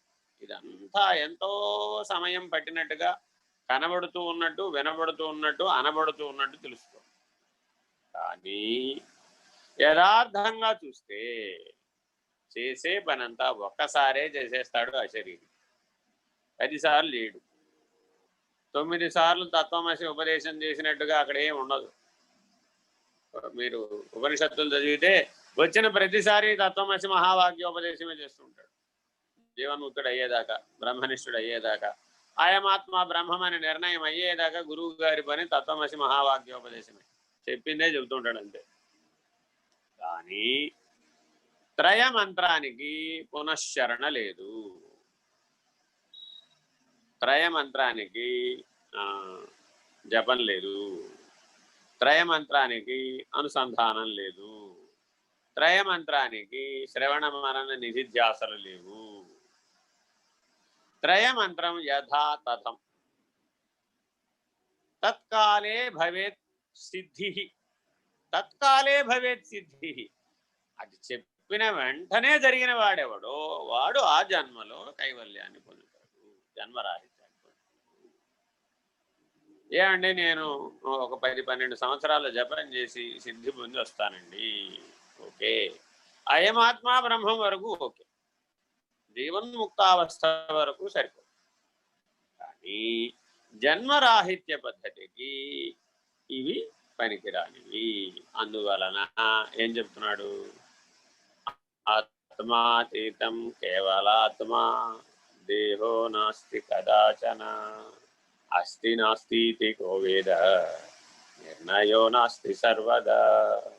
ఏమండి, చార్వాకులు ఈశ్వరుడు లేడంటున్నారు కదా, వేదం అనుసరించదగింది కాదంటున్నారు కదా, ఉపనిషత్తులు కర్త లేకుండా చెప్పారంటున్నారు కదా, అవి అసలు అపౌరుషేయములు కదా, అటువంటి వాటిని ఎట్లా అనుసరిస్తాం? అప్రమాణికములు కదా అవి. సైంటిస్టే లేకుండా సైంటిస్ట్ థీరీని ఎలా ఫాలో అవుతాం అన్నాడు చార్వాకు. ఏమయ్యా, నువ్వు ఉన్నానంటున్నావా లేనంటున్నావా? ముందు అది చెప్పన్నా. నేను ఉన్నానండి, నేను ఉంటేనే కదా చెప్తున్నాను అన్నాడు. నువ్వు ఉంటే ఆవరణ సహితుడవే పో, అయితే ఈ మార్గానికి పనికిరావు పో అన్నాడు. సరే, ద్వైతవాది వచ్చాడు ఇప్పుడు. ఈ ద్వైతవాది ఏమండి, జీవుడు ఉన్నాడు, ఈశ్వరుడు కూడా ఉన్నాడు, జగత్తు కూడా ఉంది, జగత్తును ఆధారంగా చేసుకుని జీవుడు ఈశ్వరుణ్ణి ఆరాధించాలి, విశేషమైన ఆరాధనలు సలపాలి, పంచభూతాలను వశం చేసుకోవాలి, ఆకాశ గమన సిద్ధిని పొందాలి, అష్టసిద్ధుల్ని సాధించాలి, దశమహావిద్యలను సాధించాలి, సృష్టికి ప్రతి సృష్టి చేయాలి. అప్పుడే మానవుడు కైవల్యాన్ని, మోక్షాన్ని ఎప్పటికో ఈశ్వరానుగ్రహం చేత పొందగలుగుతాడు అన్నాడు. ఏమయ్యా, నువ్వు ఉండి చెప్తున్నావా లేక చెప్తున్నావా ఇదంతా అన్నా. అదేమిటండి, ఇవన్నీ నేను ఉంటేనే కదా తెలుసుకోగలిగింది, ఇవన్నీ నేను ఉంటేనే కదా ఈ మహిమలన్నీ నాకు తెలిసింది, ఈ మహత్తులన్నీ నాకు బోధపడింది, అనుభూతమయ్యింది, సాధన సాధ్యమయ్యింది, సాపేక్షమయ్యింది, నిరపేక్షమైంది, ఆఖరికి ఈశ్వర అనుగ్రహం చేత ఈశ్వరుల్లో లయమయ్యింది కూడా నేనే కదా. చూడండి, ద్వైతవాదిలో కట్ట కడపడికి ఈశ్వర సాయుధ్యం పొందినప్పుడు కూడా నేను సాయుధ్యమును పొంది తిని అన్నాడు. ఇది ద్వైతవాదిలో ఉన్న విషయం. మరి అస్థి నాస్తి ఇతికో వేద నిర్ణయో నాస్తి సర్వదా అన్నారు మళ్ళా అచల సిద్ధాంతవాది. ఇక విశిష్టాద్వైతవాది వచ్చాడు. విశిష్టాద్వైతవాది ఏమన్నారు, ఏమండి ఎక్కడికో వైకుంఠానికో కైలాసానికో వెళ్ళక్కర్లేదు ఈశ్వర సాహిత్యం పొందాలంటే. ఈశ్వరుడు సర్వవ్యాపకుడు, పరమాత్మ సర్వత్రా సర్వే సర్వత్రా ఉన్నాడు, సర్వవ్యాపకుడై ఉన్నాడు, సర్వ సాక్షిగా ఉన్నాడు, త్రిపుటిగా ఉన్నాడు. జగజ్జీవేశ్వరులుగా వ్యాపకమై ఉన్నది ఒక పరమాత్మయే, ఒక బ్రహ్మమే. మూడుగా కనబడుతోంది, మూడుగా అనుభూతం అవుతోంది, మూడుగా నిర్ణయం అవుతోంది, మూడుగా ప్రేరేపిస్తోంది, మూడుగా సంకల్పిస్తోంది, సృష్టి స్థితి లయాలను భరిస్తోంది. సర్వకర్త, సర్వభర్త, సర్వహర్త, సర్వ కారణం పరమాత్మ. అట్టి పరమాత్మని మూడుగా చూస్తే తప్పేమిటి? మూడైతే ఏమిటి, 33 అయితే ఏమిటి, 3 కోట్లు అయితే ఏమిటి, 33 కోట్లు అయితే ఏమిటి, ఏకమైతే ఏమిటి, అనేకమైతే. నాకు వచ్చిన ప్రాబ్లం ఏమిటి, మల్లె పువ్వులోనూ ఈశ్వరుణ్ణే చూశాను, శ్మశానంలో ఉన్న చితాభస్మంలోనూ ఈశ్వరుణ్ణే చూశాను, గంగా నదిలోనూ ఈశ్వరుణ్ణే చూశాను, మురికి కాల్వలో ఉన్న నీటిలో కూడా ఈశ్వరుణ్ణే చూశాను. సర్వత్రా ఈశ్వర దర్శనం కలిగి ఉండడమే విశిష్టాద్వైతము. అచల సిద్ధాంతం వాళ్ళు చెప్పారు. నాయనా ఉండి చెప్తున్నావా లేక చెప్తున్నావా? అస్తి నాస్తి ఇతికో వేద నిర్ణయో నాస్తి సర్వదా. నువ్వు ఈశ్వర దర్శనం ఉండి చేసావా లేక చేసావా? అదేమిటండి, నేను ఉంటేనే కదా నాకు ఈశ్వరుడు కనబడింది, నేను ఉంటేనే కదా జగజ్జీవేశ్వరులు ఒక్కటే అని తెలిసింది, నేను ఉంటేనే కదా జగజ్జీవేశ్వర త్రయం అంతా పరమాత్మ అనేటటువంటి నిర్ణయాన్ని పొందింది. నేను లేకుండా పోయింది ఆ నిర్ణయం వల్లే కదా. ఆ నిర్ణయం కలగడం వల్ల నేను లేనివాడనని నాకు నిరూపితమైంది, పరమాత్మ ఉన్నాడని నిరూపితమైంది. పరమాత్మ ఉన్నాడని నిరూపితమైనంత మాత్రాన నేను లేకుండా పోయానని నిర్ణయం పొందినంత మాత్రాన అంతా లేనిదని ఒప్పుకుంటావా? అంతా ఉన్నదని ఒప్పుకుంటావా? అంతా ఉన్నదేనండి, అంతా ఉన్న దాంట్లో నేను లేనివాడు. ఇది విశిష్టాద్వైతి యొక్క దర్శనం. అచల సిద్ధాంతం వారు మరలా ఇదే శ్లోకాన్ని చెప్పారు. ఆత్మాతీతం కేవలాత్మా దేహో నాస్తి కదాచన అస్తి నాస్తి ఇతికో వేద నిర్ణయో నాస్తి సర్వదా. అంతా ఉన్నదని చెబుతున్నది ఎవరు? లేని నేను. నువ్వు లేవని చెబుతున్నది ఎవరు? అది కూడా నేనే. ఇప్పుడు ఉన్నవాడివా లేనివాడివా? ఉన్నవాడినే, లేకుండా ఉన్నవాడిని. విశిష్టాద్వైతం కూడా ఈ మాటలే వాడుతుంది, కానీ ఈ శ్లోకానికి సరిపోదు. ఇక అద్వైత దర్శనం కలిగినటువంటి వారు వచ్చారు. వారేం చెప్పారు? నాయనా ఉన్నదంతా బ్రహ్మమే, ఘటకుడ్యాదికం సర్వం మృత్తికా మాత్రమేవ చ తద్వద్బ్రహ్మ జగత్ సర్వం ఇది వేదాంత డిండిమః. నువ్వు కొండను, మున్పను, చట్టెను, బాణను, అంతా ఉన్నదంతా మట్టి. ఎలాగో 33 కోట్ల దేవతలను, 3 కోట్ల దేవతలను, లేకపోతే బ్రహ్మ, విష్ణు, మహేశ్వర, రుద్ర, మహేశ్వర, సదాశివులనే పంచబ్రహ్మలను, ఇచ్ఛాశక్తి, క్రియాశక్తి, జ్ఞానశక్తి, ఆదిశక్తి, పరాశక్తులనే పంచశక్తులని చెప్పు, పంచబీజాలని చెప్పు, పంచ తన్మాత్రలని చెప్పు, ఏ రకంగా చెప్పినప్పటికీ బ్రహ్మాండమంతా బ్రహ్మమే. బ్రహ్మాండం అంతా బ్రహ్మమే అయితే పిండాండం కూడా బ్రహ్మమే కదా, అందులో అంశీభూతం అంతా బ్రహ్మమే కదా, అణువైనా మహత్తైనా బ్రహ్మమే కదా, పిపీలికమైన బ్రహ్మమే కదా, ఉన్నదంతా బ్రహ్మమే. విచారణ కాలమందు మాత్రమే బ్రహ్మమున్నదా, సర్వకాలము బ్రహ్మమున్నదా? విచారణ కాలంలోనే బ్రహ్మమున్నది అన్నారు అనుకోండి, అప్పుడు ద్వైత భ్రాంతిని నిరసించడానికి మాత్రమే అద్వైతవాదాన్ని తెచ్చుకున్నట్టు అవుతుంది.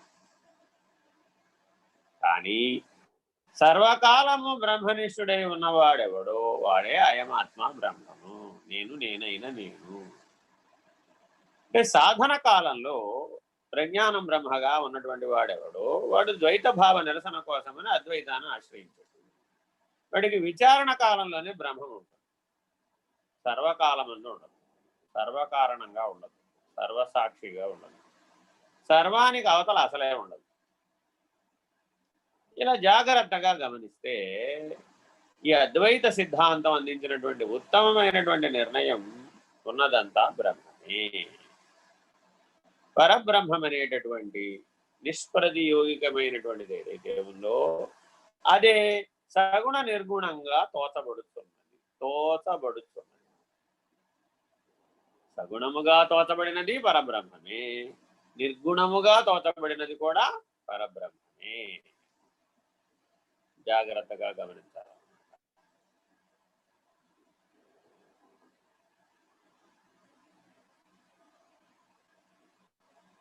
బ్రహ్మజ్ఞానావళిమాలను అనుసంధానం చేసేటప్పుడు ఈ నిర్ణయ క్రమాన్ని జాగ్రత్తగా అందిపుచ్చుకోవాలన్నమాట. తత్వాతీత పరాత్మాహం మధ్యాతీత పరశివ మాయాతీత పరంజ్యోతి అహమేవాహమవ్యయః. నైనా నువ్వు ఎప్పుడు తత్వానికి అతీతంగా చూడడం రావాలి. నీకు పరతత్వం, మధ్యాతీత పరశివ, శివతత్వానికి పరంగా చూడడం, అతీతంగా చూడడం రావాలి నీకు. జ్యోతి, అంతటా ఉన్నటువంటి జ్యోతిర్మండలం ఏదైతే ఉన్నదో ఆ జ్యోతిర్మండలానికి అవతల చూడడం రావాలి నీకు. పరంజ్యోతి, పరతత్వము, పరశివము, పరంజ్యోతి అనేటటువంటి ప్రతిపాదనని చేసింది. ఈ ప్రతిపాదనలో పరబ్రహ్మ నిర్ణయం, ఈ సూచనలో పరబ్రహ్మ నిర్ణయం, ఈ సూచనలో కేవలాత్మ నిర్ణయం. జాగ్రత్తగా ఈ అద్వైతవాది ఎప్పటికైనా సరే ఈ కేవలాత్మ నిర్ణయాన్ని తెలుసుకోగలుగుతాడు. అంటే మిగిలినటువంటి వాళ్ళకి అంత దూరం కేవలాత్మ నిర్ణయం దాకా తెలుసుకునే అవకాశం లేదు. ఒక అద్వైత అయమాత్మ బ్రహ్మం అనేటటువంటి జీవన్ముక్తుడు ఎవరైతే ఉన్నారో అతడికి మాత్రమే ఈ కేవలాత్మ నిర్ణయం అవుతుంది. కేవలాత్మ నిర్ణయం అయిన వాళ్ళు మాత్రమే కైవల్య మార్గంలో నిరసించగలిగి పరబ్రహ్మమును నిరసించగలిగి అఖండ ఎరుకను నిరసించగలుగుతారు. Very very important. ఇలా జాగ్రత్తగా గమనించాలి. అలా గమనిస్తేనే ఇది నిర్ణయం అవుతుంది, తెలియబడుతుంది. పరబాహ్యమందు కేవలాత్మ కూడా లేదు. అస్తి నాస్తి కోవేద నిర్ణయో నాస్తి సర్వదా. జాగ్రత్తగా గమనించాలి. చదవండి సార్, శ్లోకం మళ్ళీ చదువుతాను స్వామి. ఆత్మాతీతం కేవలాత్మ దేహో నాస్తి కదాచన అస్తి నాస్తి కోవేద నిర్ణయో నాస్తి సర్వదా. తాత్పర్యము: అద్వితీయమగు అచల పరిపూర్ణ స్వరూపము ప్రకృతి ద్వయము గల పరబ్రహ్మమునకు అతీతమైనది. అట్టి కేవలాత్మకు శరీర ఆత్మలు లేవని ఎవడు తెలుసుకొనునో అట్టి అచల స్వరూపునకు ఏర్పాటులు లేవని భావము. జాగ్రత్తగా గమనిస్తే ఆ అచల స్వరూపాన్ని ఎవరైతే తెలుసుకున్న వాడు ఉంటారో వాళ్ళు ఆ పరబాహ్య నిర్ణయాన్ని పొందినటువంటి వాళ్ళు ఎవరైతే ఉంటారో వాళ్ళకి ఈ నిర్ణయం బాగా తెలిసి ఉంటుంది. జాగ్రత్తగా ఆవరణ రహితులైనటువంటి వాళ్ళ దగ్గర ఈ నిర్ణయాన్ని సరిగా పొందాలి. Very very important. ఎవరైతే ఆవరణ రహితులై ఉంటారో వారికి మాత్రమే అశరీర పద్ధతిగా మాత్రమే ఈ నిర్ణయం సాధ్యం. అంటే ఆత్మాతీతం కేవలాత్మ అన్న విషయంలో ప్రబోధ కనబడుతుంది. కేవలాత్మ నిర్ణయం తెలియజెప్పడం. దేహో నాస్తి కదాచన అన్నప్పుడు అష్టతను నిరసన కనబడుతుంది. ఆ తర్వాత అస్థి నాస్తితి కోవేద అన్నప్పుడు షోడశావస్థల నిరసన కనబడుతుంది. నిర్ణయో నాస్తి సర్వదా, ఆ శరీరం నిర్ణయం అయిపోయింది. ఏ రకమైన శరీరము లేదు, మూలాన్ని గుర్తెరిగే శరీరం ఏమీ లేదు. షోడశి నిర్ణయం దృఢీకరణ అయిపోయింది. జాగ్రత్తగా ఈ అశరీర నిర్ణయాన్ని అందిపుచ్చుకోవాలి. చదవండి. తర్వాత శాస్త్ర జ్ఞానం బహుక్లేశం బుద్ధే చలన కారణం ఉపదేశాధరే బుద్ధ్యా రమతే సర్వకర్మసు. శాస్త్రజ్ఞానం అవసరమా కాదా? శాస్త్రజ్ఞానం అవసరమా కాదా? అవసరమే. ఎందుకని? అసలు అజ్ఞానావస్థలో ఉన్నప్పుడు, గాఢాంధకారంలో ఉన్నప్పుడు ఏదో చిరువెలుగు తప్పక అవసరమే కదా. చిరువెలుగే లేకపోతే ఎలాగా? విణుగురు పురుగైనా అక్కడ స్వయం ప్రకాశంగా నీకు వెలుగు చూపిస్తూ ఉంటుంది. మంచిదే. ఇప్పుడు గాఢాంధకారంలో అర్ధరాత్రి సూర్యోదయం అవ్వమంటే అవుతుందే? అవదు కదా. కాబట్టి అర్ధరాత్రి గాఢాంధకారమైన అజ్ఞానాంధకారంలో మునిగి ఉన్నప్పుడు శాస్త్రజ్ఞానం అనేటటువంటి దివ్యని ఆశ్రయించి జ్ఞానాన్ని పొందాలి. Very very important. అయితే మిట్ట మధ్యాహ్నం కూడా చేతిలో దీపం పట్టుకుని ఎవరైనా ప్రయాణం చేస్తున్నారు అనుకో, ఏమయ్యా చేతిలో దీపం ఎందుకు పట్టుకున్నావా అంటే దారి చూడడం కోసం. అంటే దారి చూడడానికి పైన మిట్ట మధ్యాహ్నం సూర్యుడు వెలుగుతూ ఉంటే మధ్యలో దీపపు వెలుగు ఎందుకండి? అదేంటంటే నా దారి నాకు కనపడాలంటే నా దీపం నాకు ఉండాల్సిందే అని అన్నాడు. ఇప్పుడు ఆయన ఏమన్నాం? భ్రాంతి సహితుడా, భ్రాంతి రహితుడా? కాబట్టి శాస్త్రజ్ఞానం అనే దీపపు వెలుగును ఎప్పుడు వదిలేయాలో తెలిసిన వాడై ఉండాలి. Very very important. బ్రహ్మజ్ఞానాన్ని పొందిన తర్వాత చాలామంది, అంటే శంకర భగవత్పాదులు ఒక్కరే బోధించారండి, ఇంకెవరు బోధించలేదా?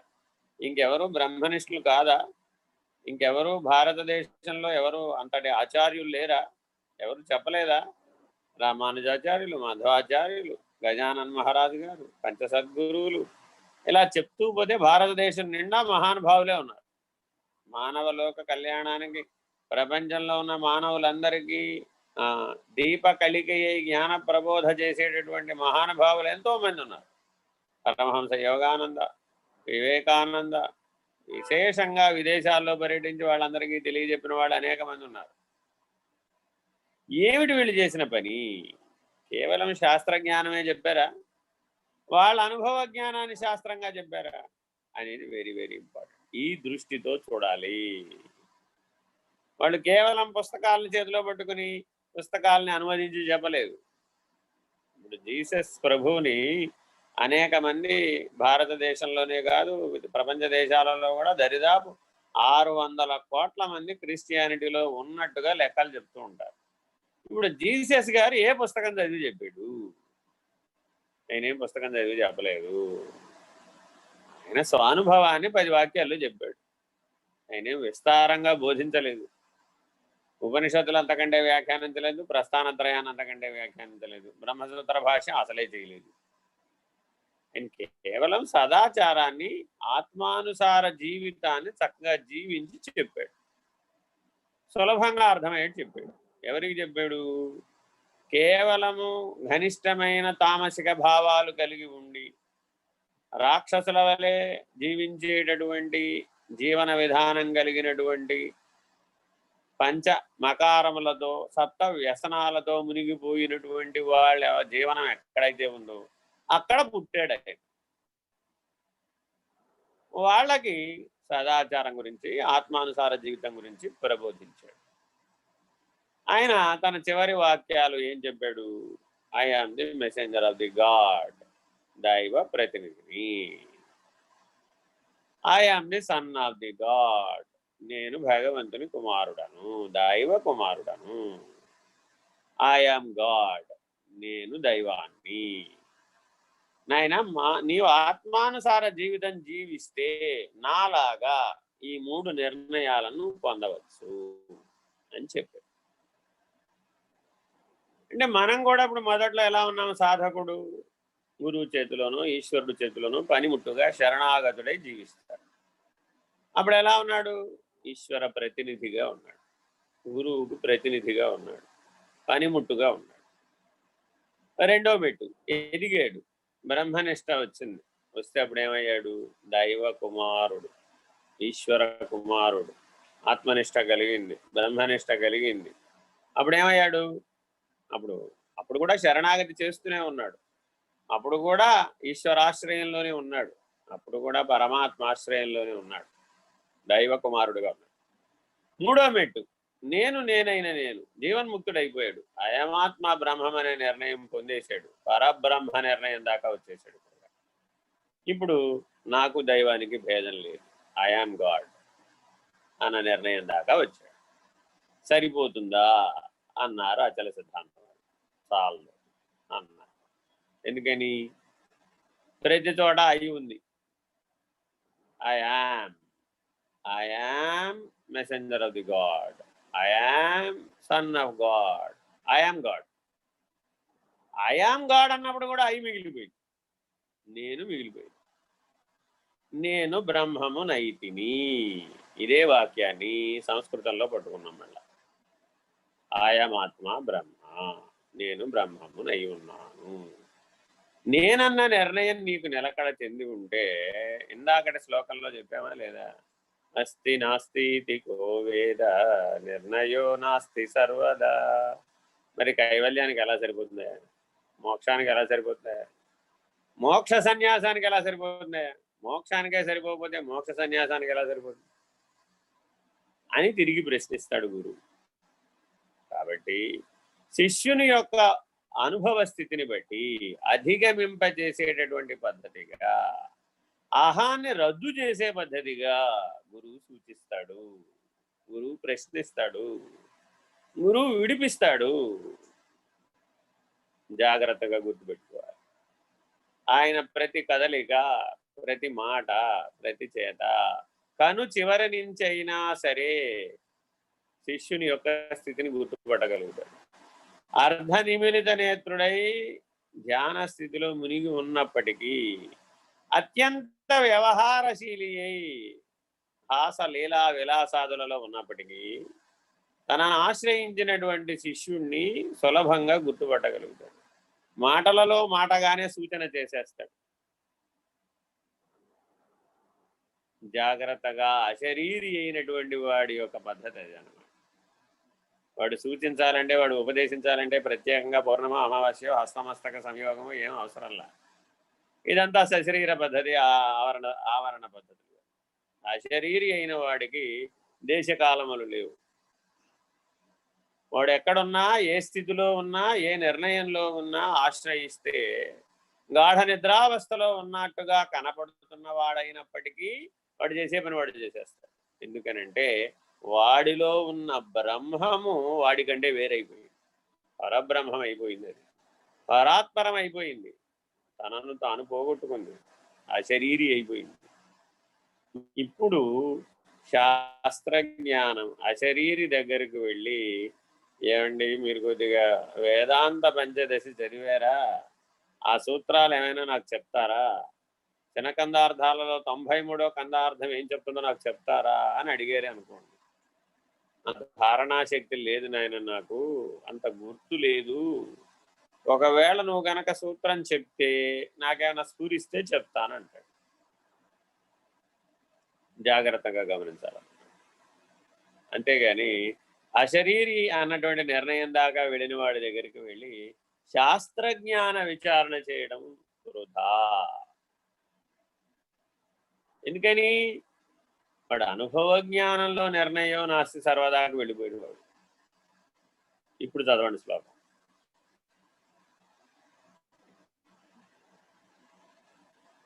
శాస్త్రజ్ఞానం బహుక్లేశం బుద్ధే చలన కారణం. నన్ను అనుసరించాలి. బహుక్లేశం. బహుక్లేశం అంటే ఎవరికి బహుక్లేశం అంట?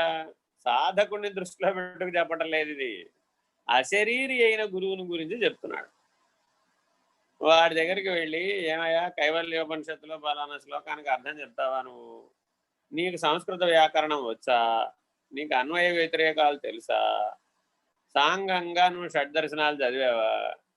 షడ్దర్శనాలని దీనికి అన్వయం చేసి నాకు చెప్తావా లేదా? బ్రహ్మసూత్ర భాష్యం చెప్తావా లేదా అని అడిగేవే అనుకోండి. అవన్నీ నాకు రావండి.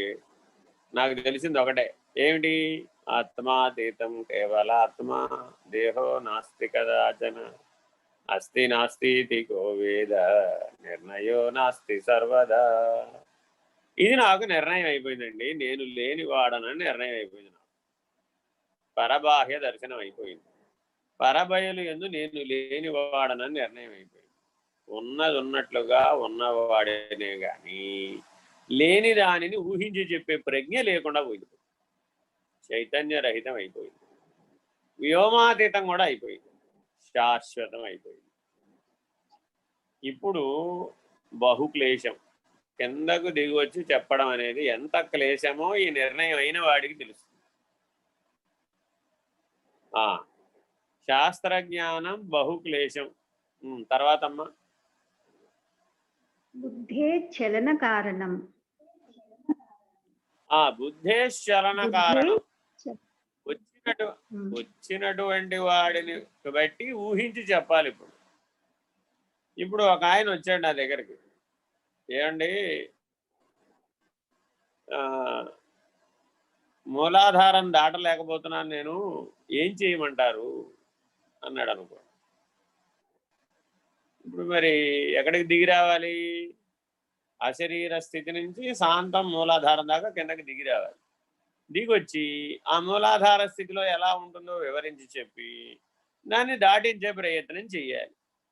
ఇప్పుడు ఇది ఎంత క్లిష్టమైన పని అంటే చెప్పలేనంత క్లిష్టమైన పని.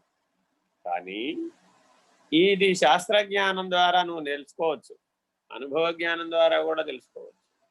శాస్త్రజ్ఞానాన్ని పోగొట్టడమే చాలా కష్టం అంటే అనుభవ జ్ఞానాన్ని పోగొట్టడం ఇంకా కష్టం, చాలా చాలా కష్టం. ఎందుకని? సూక్ష్మ శరీరానుభవంతో చిక్కుబడిపోయేవాళ్ళు కోకొల్లలు సాధకులు, కారణ శరీరంతో అనుభవాలు పొందేవాళ్ళు కోకొల్లలు.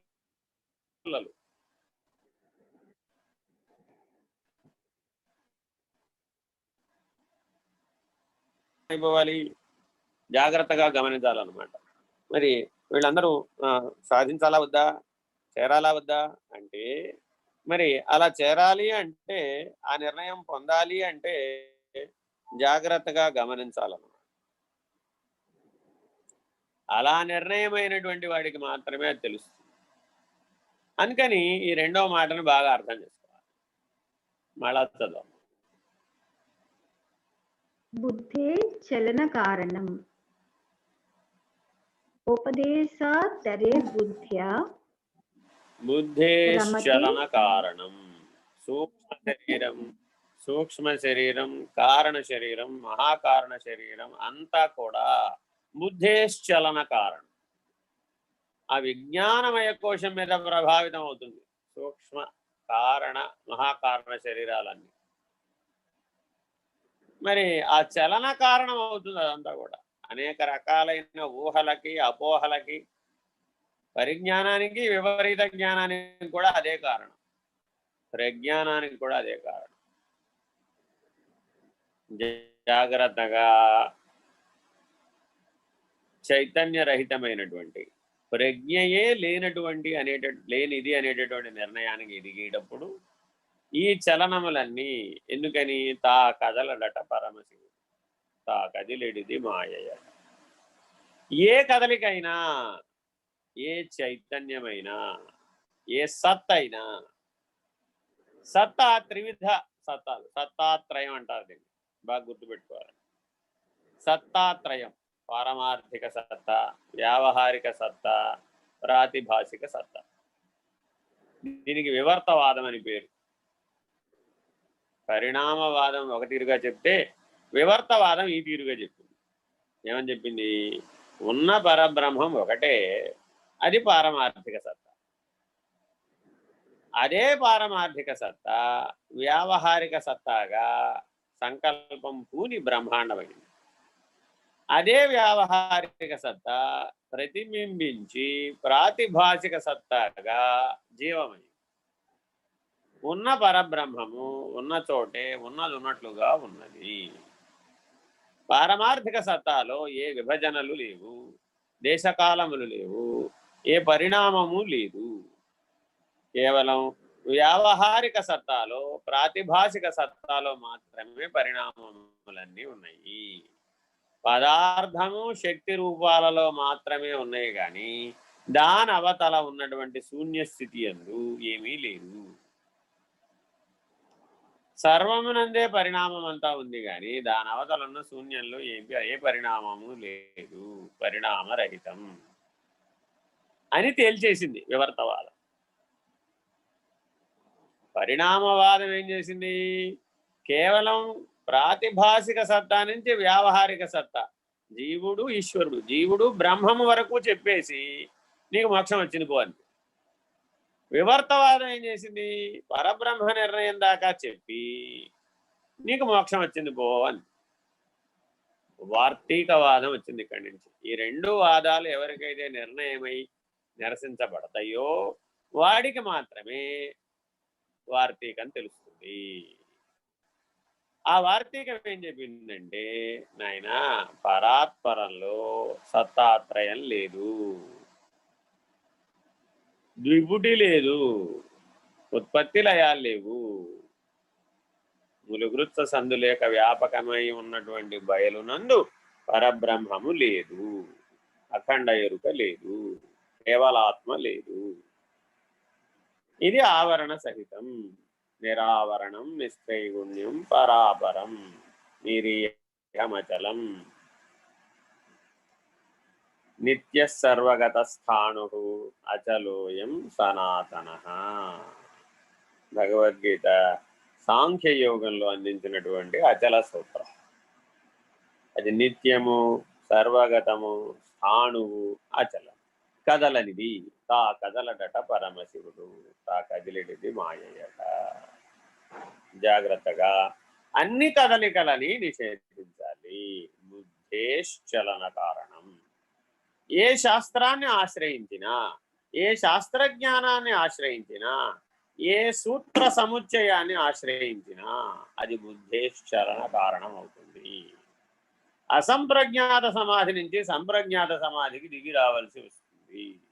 శాస్త్రవచనాన్ని బోధించాలంటేనే, సూత్ర సముచ్చయాన్ని నీకు తెలియజెప్పాలంటేనే అసంప్రజ్ఞాత సమాధి నుంచి సంప్రజ్ఞాత సమాధికి దిగి రావాల్సి ఉంటుంది. సహజ నిర్వికల్ప సమాధినిష్ఠుడు అలా దిగి రాలేడు. సహజ నిర్వికల్ప సమాధినిష్ఠుడే దిగి రాలేకపోతే అశరీరి అయిన వాడు అసలు దిగి రాలేడు. దానవతల కదా అది. అహం రహితమైనటువంటి పద్ధతి. చదవండి అమ్మ. ఉపదేశాత్తరేర్బుద్ధ్యా రమతి సర్వకర్మసు. మళ్ళా చదవండి, వినపడలేదు.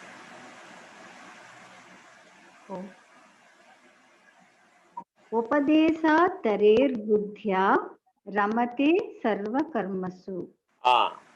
ఉపదేశ కాలం అందే తరించినటువంటి వాడు ఎవడైతే ఉన్నాడో వాడు మాత్రమే ఈ శాస్త్రజ్ఞానాన్ని, ఆ బుద్ధేశ్చలన కారణమైనటువంటి చైతన్యాన్ని ధరించగలుగుతాడు. తరణము వెరీ వెరీ ఇంపార్టెంట్.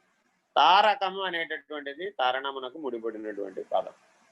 ఈ తారకం ఎవరి వల్ల వీలవుతుందయ్యా అంటే కైవల్య మార్గంలో మోక్ష సన్యాస నిర్ణయం అయ్యే పద్ధతిలో, కేవలాత్మ అనేటటువంటిది నిర్ణయం అయ్యే పద్ధతిలో ఎవరి వల్ల అవుతుందయ్యా అంటే కేవలం ఇటువంటి అశరీర పద్ధతి ఉన్నటువంటి మార్గంలోనే ఇది సాధ్యమవుతుంది, లేకపోతే సాధ్యం కాదు.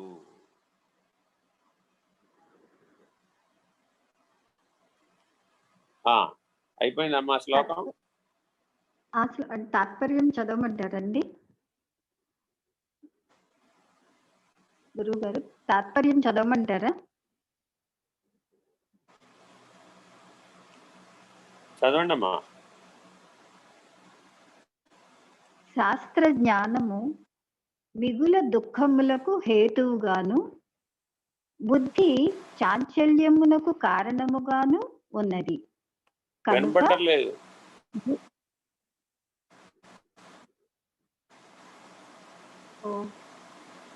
శాస్త్ర జ్ఞానము మిగుల దుఃఖములకు హేతువుగాను. వినిపిస్తుందా స్వామి?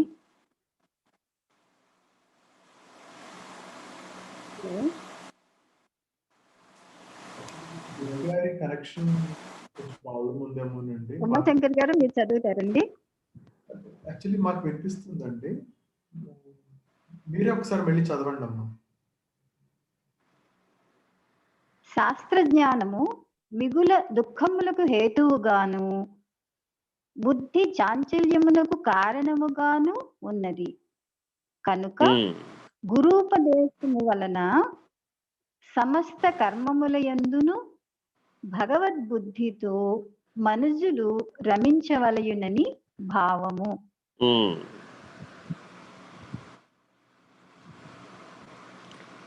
అయిపోయింది స్వామి, అంతా చెప్పేశాం కదా. తర్వాత అవునండి, తర్వాత శ్లోకం చదవండి. ఉల్కాహస్తో యథా కచ్చిత్ ద్రవ్యమాలోక్యతాం త్యజేత్ జ్ఞానేన జ్ఞేయమాలోక్య పశ్చాత్ జ్ఞానం విసృజ్యతి. ఉల్కాహస్తో యథా కచ్చిత్ ద్రవ్యమాలోక్యతాం త్యజేత్ జ్ఞానేన జ్ఞేయమాలోక్య పశ్చాత్ జ్ఞానం విసృజ్యతి.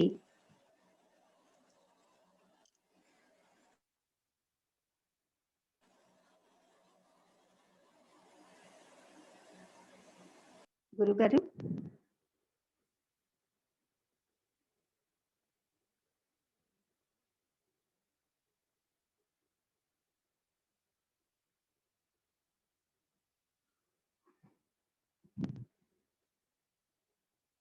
ఉమాశంకర్ గారండి, వినిపించలేదండి నా వాయిస్. వినిపిస్తుందమ్మా. యాక్చువల్లీ గురువు గారు డ్రాప్ అయినట్టున్నారు.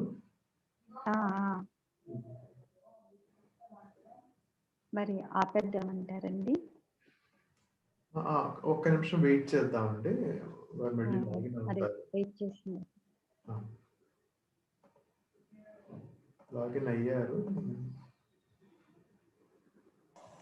హలో స్వామి, మళ్ళీ చదువుతున్నానండి. వినపడలేదా? వినిపిస్తుందండి గురుగారు. వినిపిస్తుందండి. హలో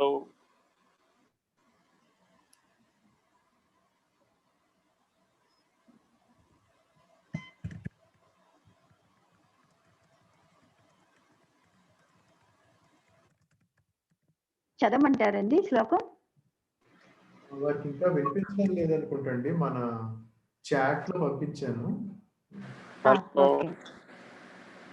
హలో హలో హలో గురుగారు హలో హలో అంటున్నారండి. వినపడుతుందా? వినిపిస్తుందండి గురుగారు, ఇందాక నుంచి వినిపిస్తుందండి. ఓకే. అంటే ఎవరు నాకు వినపడుతుందో లేదో రెస్పాండ్ అవ్వడం లేదు. చదివే ఆవిడ అవ్వటం లేదు. ఎవరు అందరూ ప్రతిమలలాగా బిగుసుకుపోయి ఉంటే ఎవరు వినపడుతుందో లేదో అర్థం కావట్లేదు. లేదండి చెప్పామండి, మీకు వినిపించలేదండి. ఓకే. ఓకే. చదువమ్మా, చదువు చదువు. ఓకే. ఉల్కాహస్తో యదా కచ్చిత్ ద్రవ్యమాలోక్య తాన్ త్యజేత్ జ్ఞానేన జ్ఞేయమాలోక్య పశ్చాత్ జ్ఞానం విసృజ్యతి. జ్ఞానము, జ్ఞేయము, జ్ఞాత త్రిపుటి కదా. ఈ త్రిపుటిని విసర్జించాలి. త్రిపుటికి ఆధారమై ఉన్న ద్విపుటిని కూడా విసర్జించాలి. దానికి ఉపమానం చెప్తున్నారు. ఉల్క ఎంతసేపు కనబడుతుంది? ఆకాశంలో నుంచి రాలిపడేటటువంటి ఉల్క ఎంతసేపు కనబడుతుందో అంత సమయం లోపల నేను రద్దయిపోవాలట. అది ఉపమానం.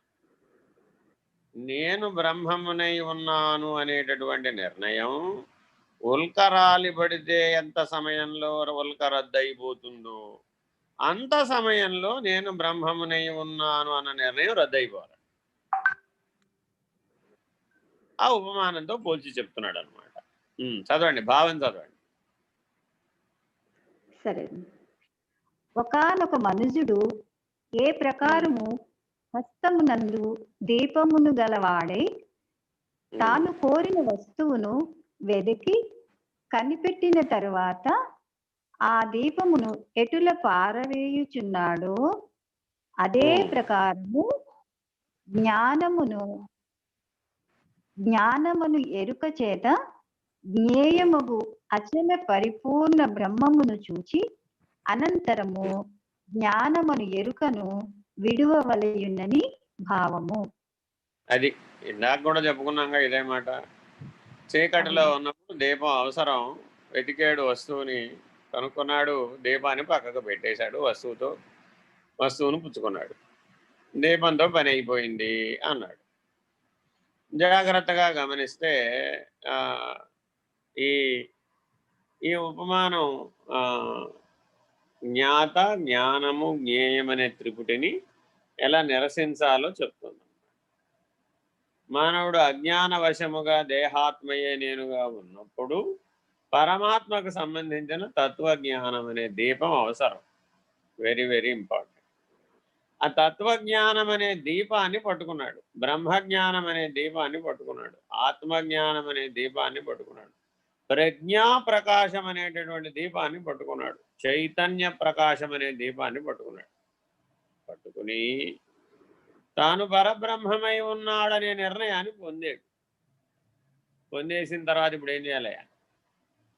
ఇంకా నాకు ఆ ప్రజ్ఞతో పనే ఉంది, ఇంకా నాకు ఆ చైతన్యంతో పనే ఉంది, ఇంకా నాకు ఆ ఆత్మతో పనే ఉంది, ఇంకా నాకు ఆ కైవల్యంతో పనే ఉంది అని దాన్ని పక్కకు పెట్టేశాడు. అలా పక్కకు పెట్టాలి. ఎంతసేపట్లో పెట్టాలయ్యా?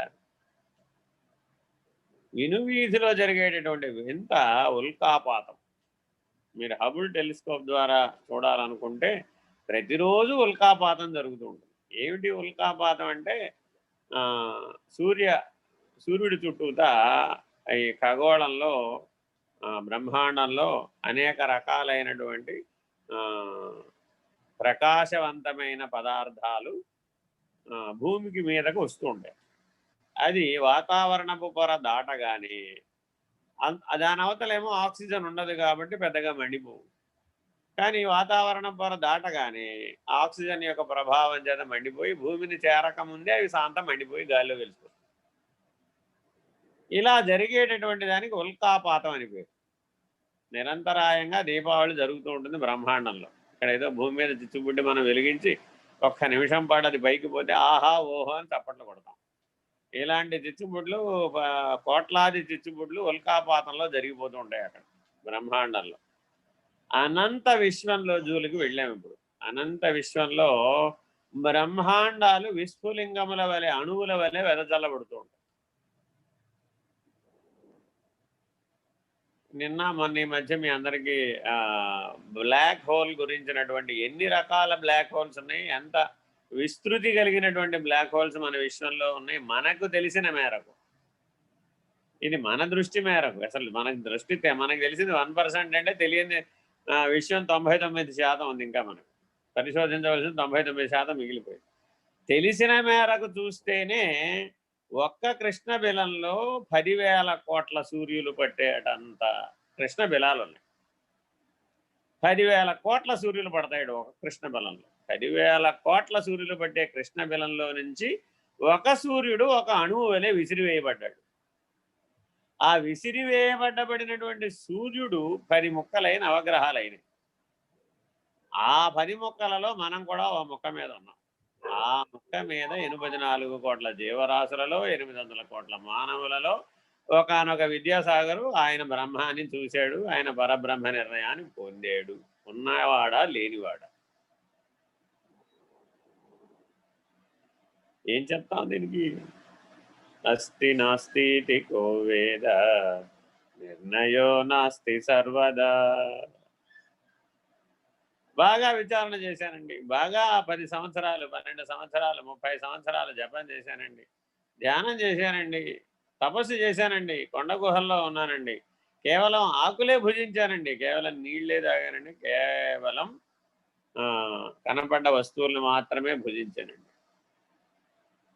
ప్రజ్ఞా ప్రకాశం చైతన్య ప్రకాశం చూపెట్టినట్టల్లా ప్రయాణం చేశానండి. హిరణ్య గర్భస్థితిని చేరుకున్నానండి. బ్రాహ్మీభూత స్థితిని అందేనండి. అస్తి నాస్తి కో వేద నిర్ణయో నాస్తి సర్వదా. ఎక్కడి నుంచి చెప్తున్నాడు ఈ మాట? అనేక లక్షల కోట్ల కృష్ణ బిలాలున్నటువంటి ఈ విశ్వము అఖండ ఎరుకైతే, మూలా ప్రకృతి అయితే, దానవతలున్న బయలు, ములుగృత్స సందులేక ఉన్న బయలు. అటువంటి బయలులో ఈ అనంత విశ్వం అణుస్వరూపం. ఇన్ని లక్షల కోట్ల సూర్యులు పట్టే కృష్ణ బిలాలు ఉన్నటువంటి, లక్షల కోట్ల కృష్ణ బిలాలు ఉన్నటువంటి విశ్వం అంతా ఆ బయలులో కేవలం అణు మాత్రమే. అట్టి అణుమాత్రమైన విశ్వంలో ఒకానొక బ్రహ్మాండం. ఆ ఒకానొక బ్రహ్మాండంలో ఒకానొక భూమి. ఆ ఒకానొక భూమి మీద ఉన్నటువంటి ఒకానొక మానవుడు ఇచ్చినటువంటి అర్ఘ్యం, ప్రసాదం, తీర్థం. ఆలోచించి చూడండి. ఆవరణ సహితులమా ఆవరణ రహితులమా? నిర్ణయో నాస్తి సర్వదా. మళ్ళా శ్లోకం చదవండి.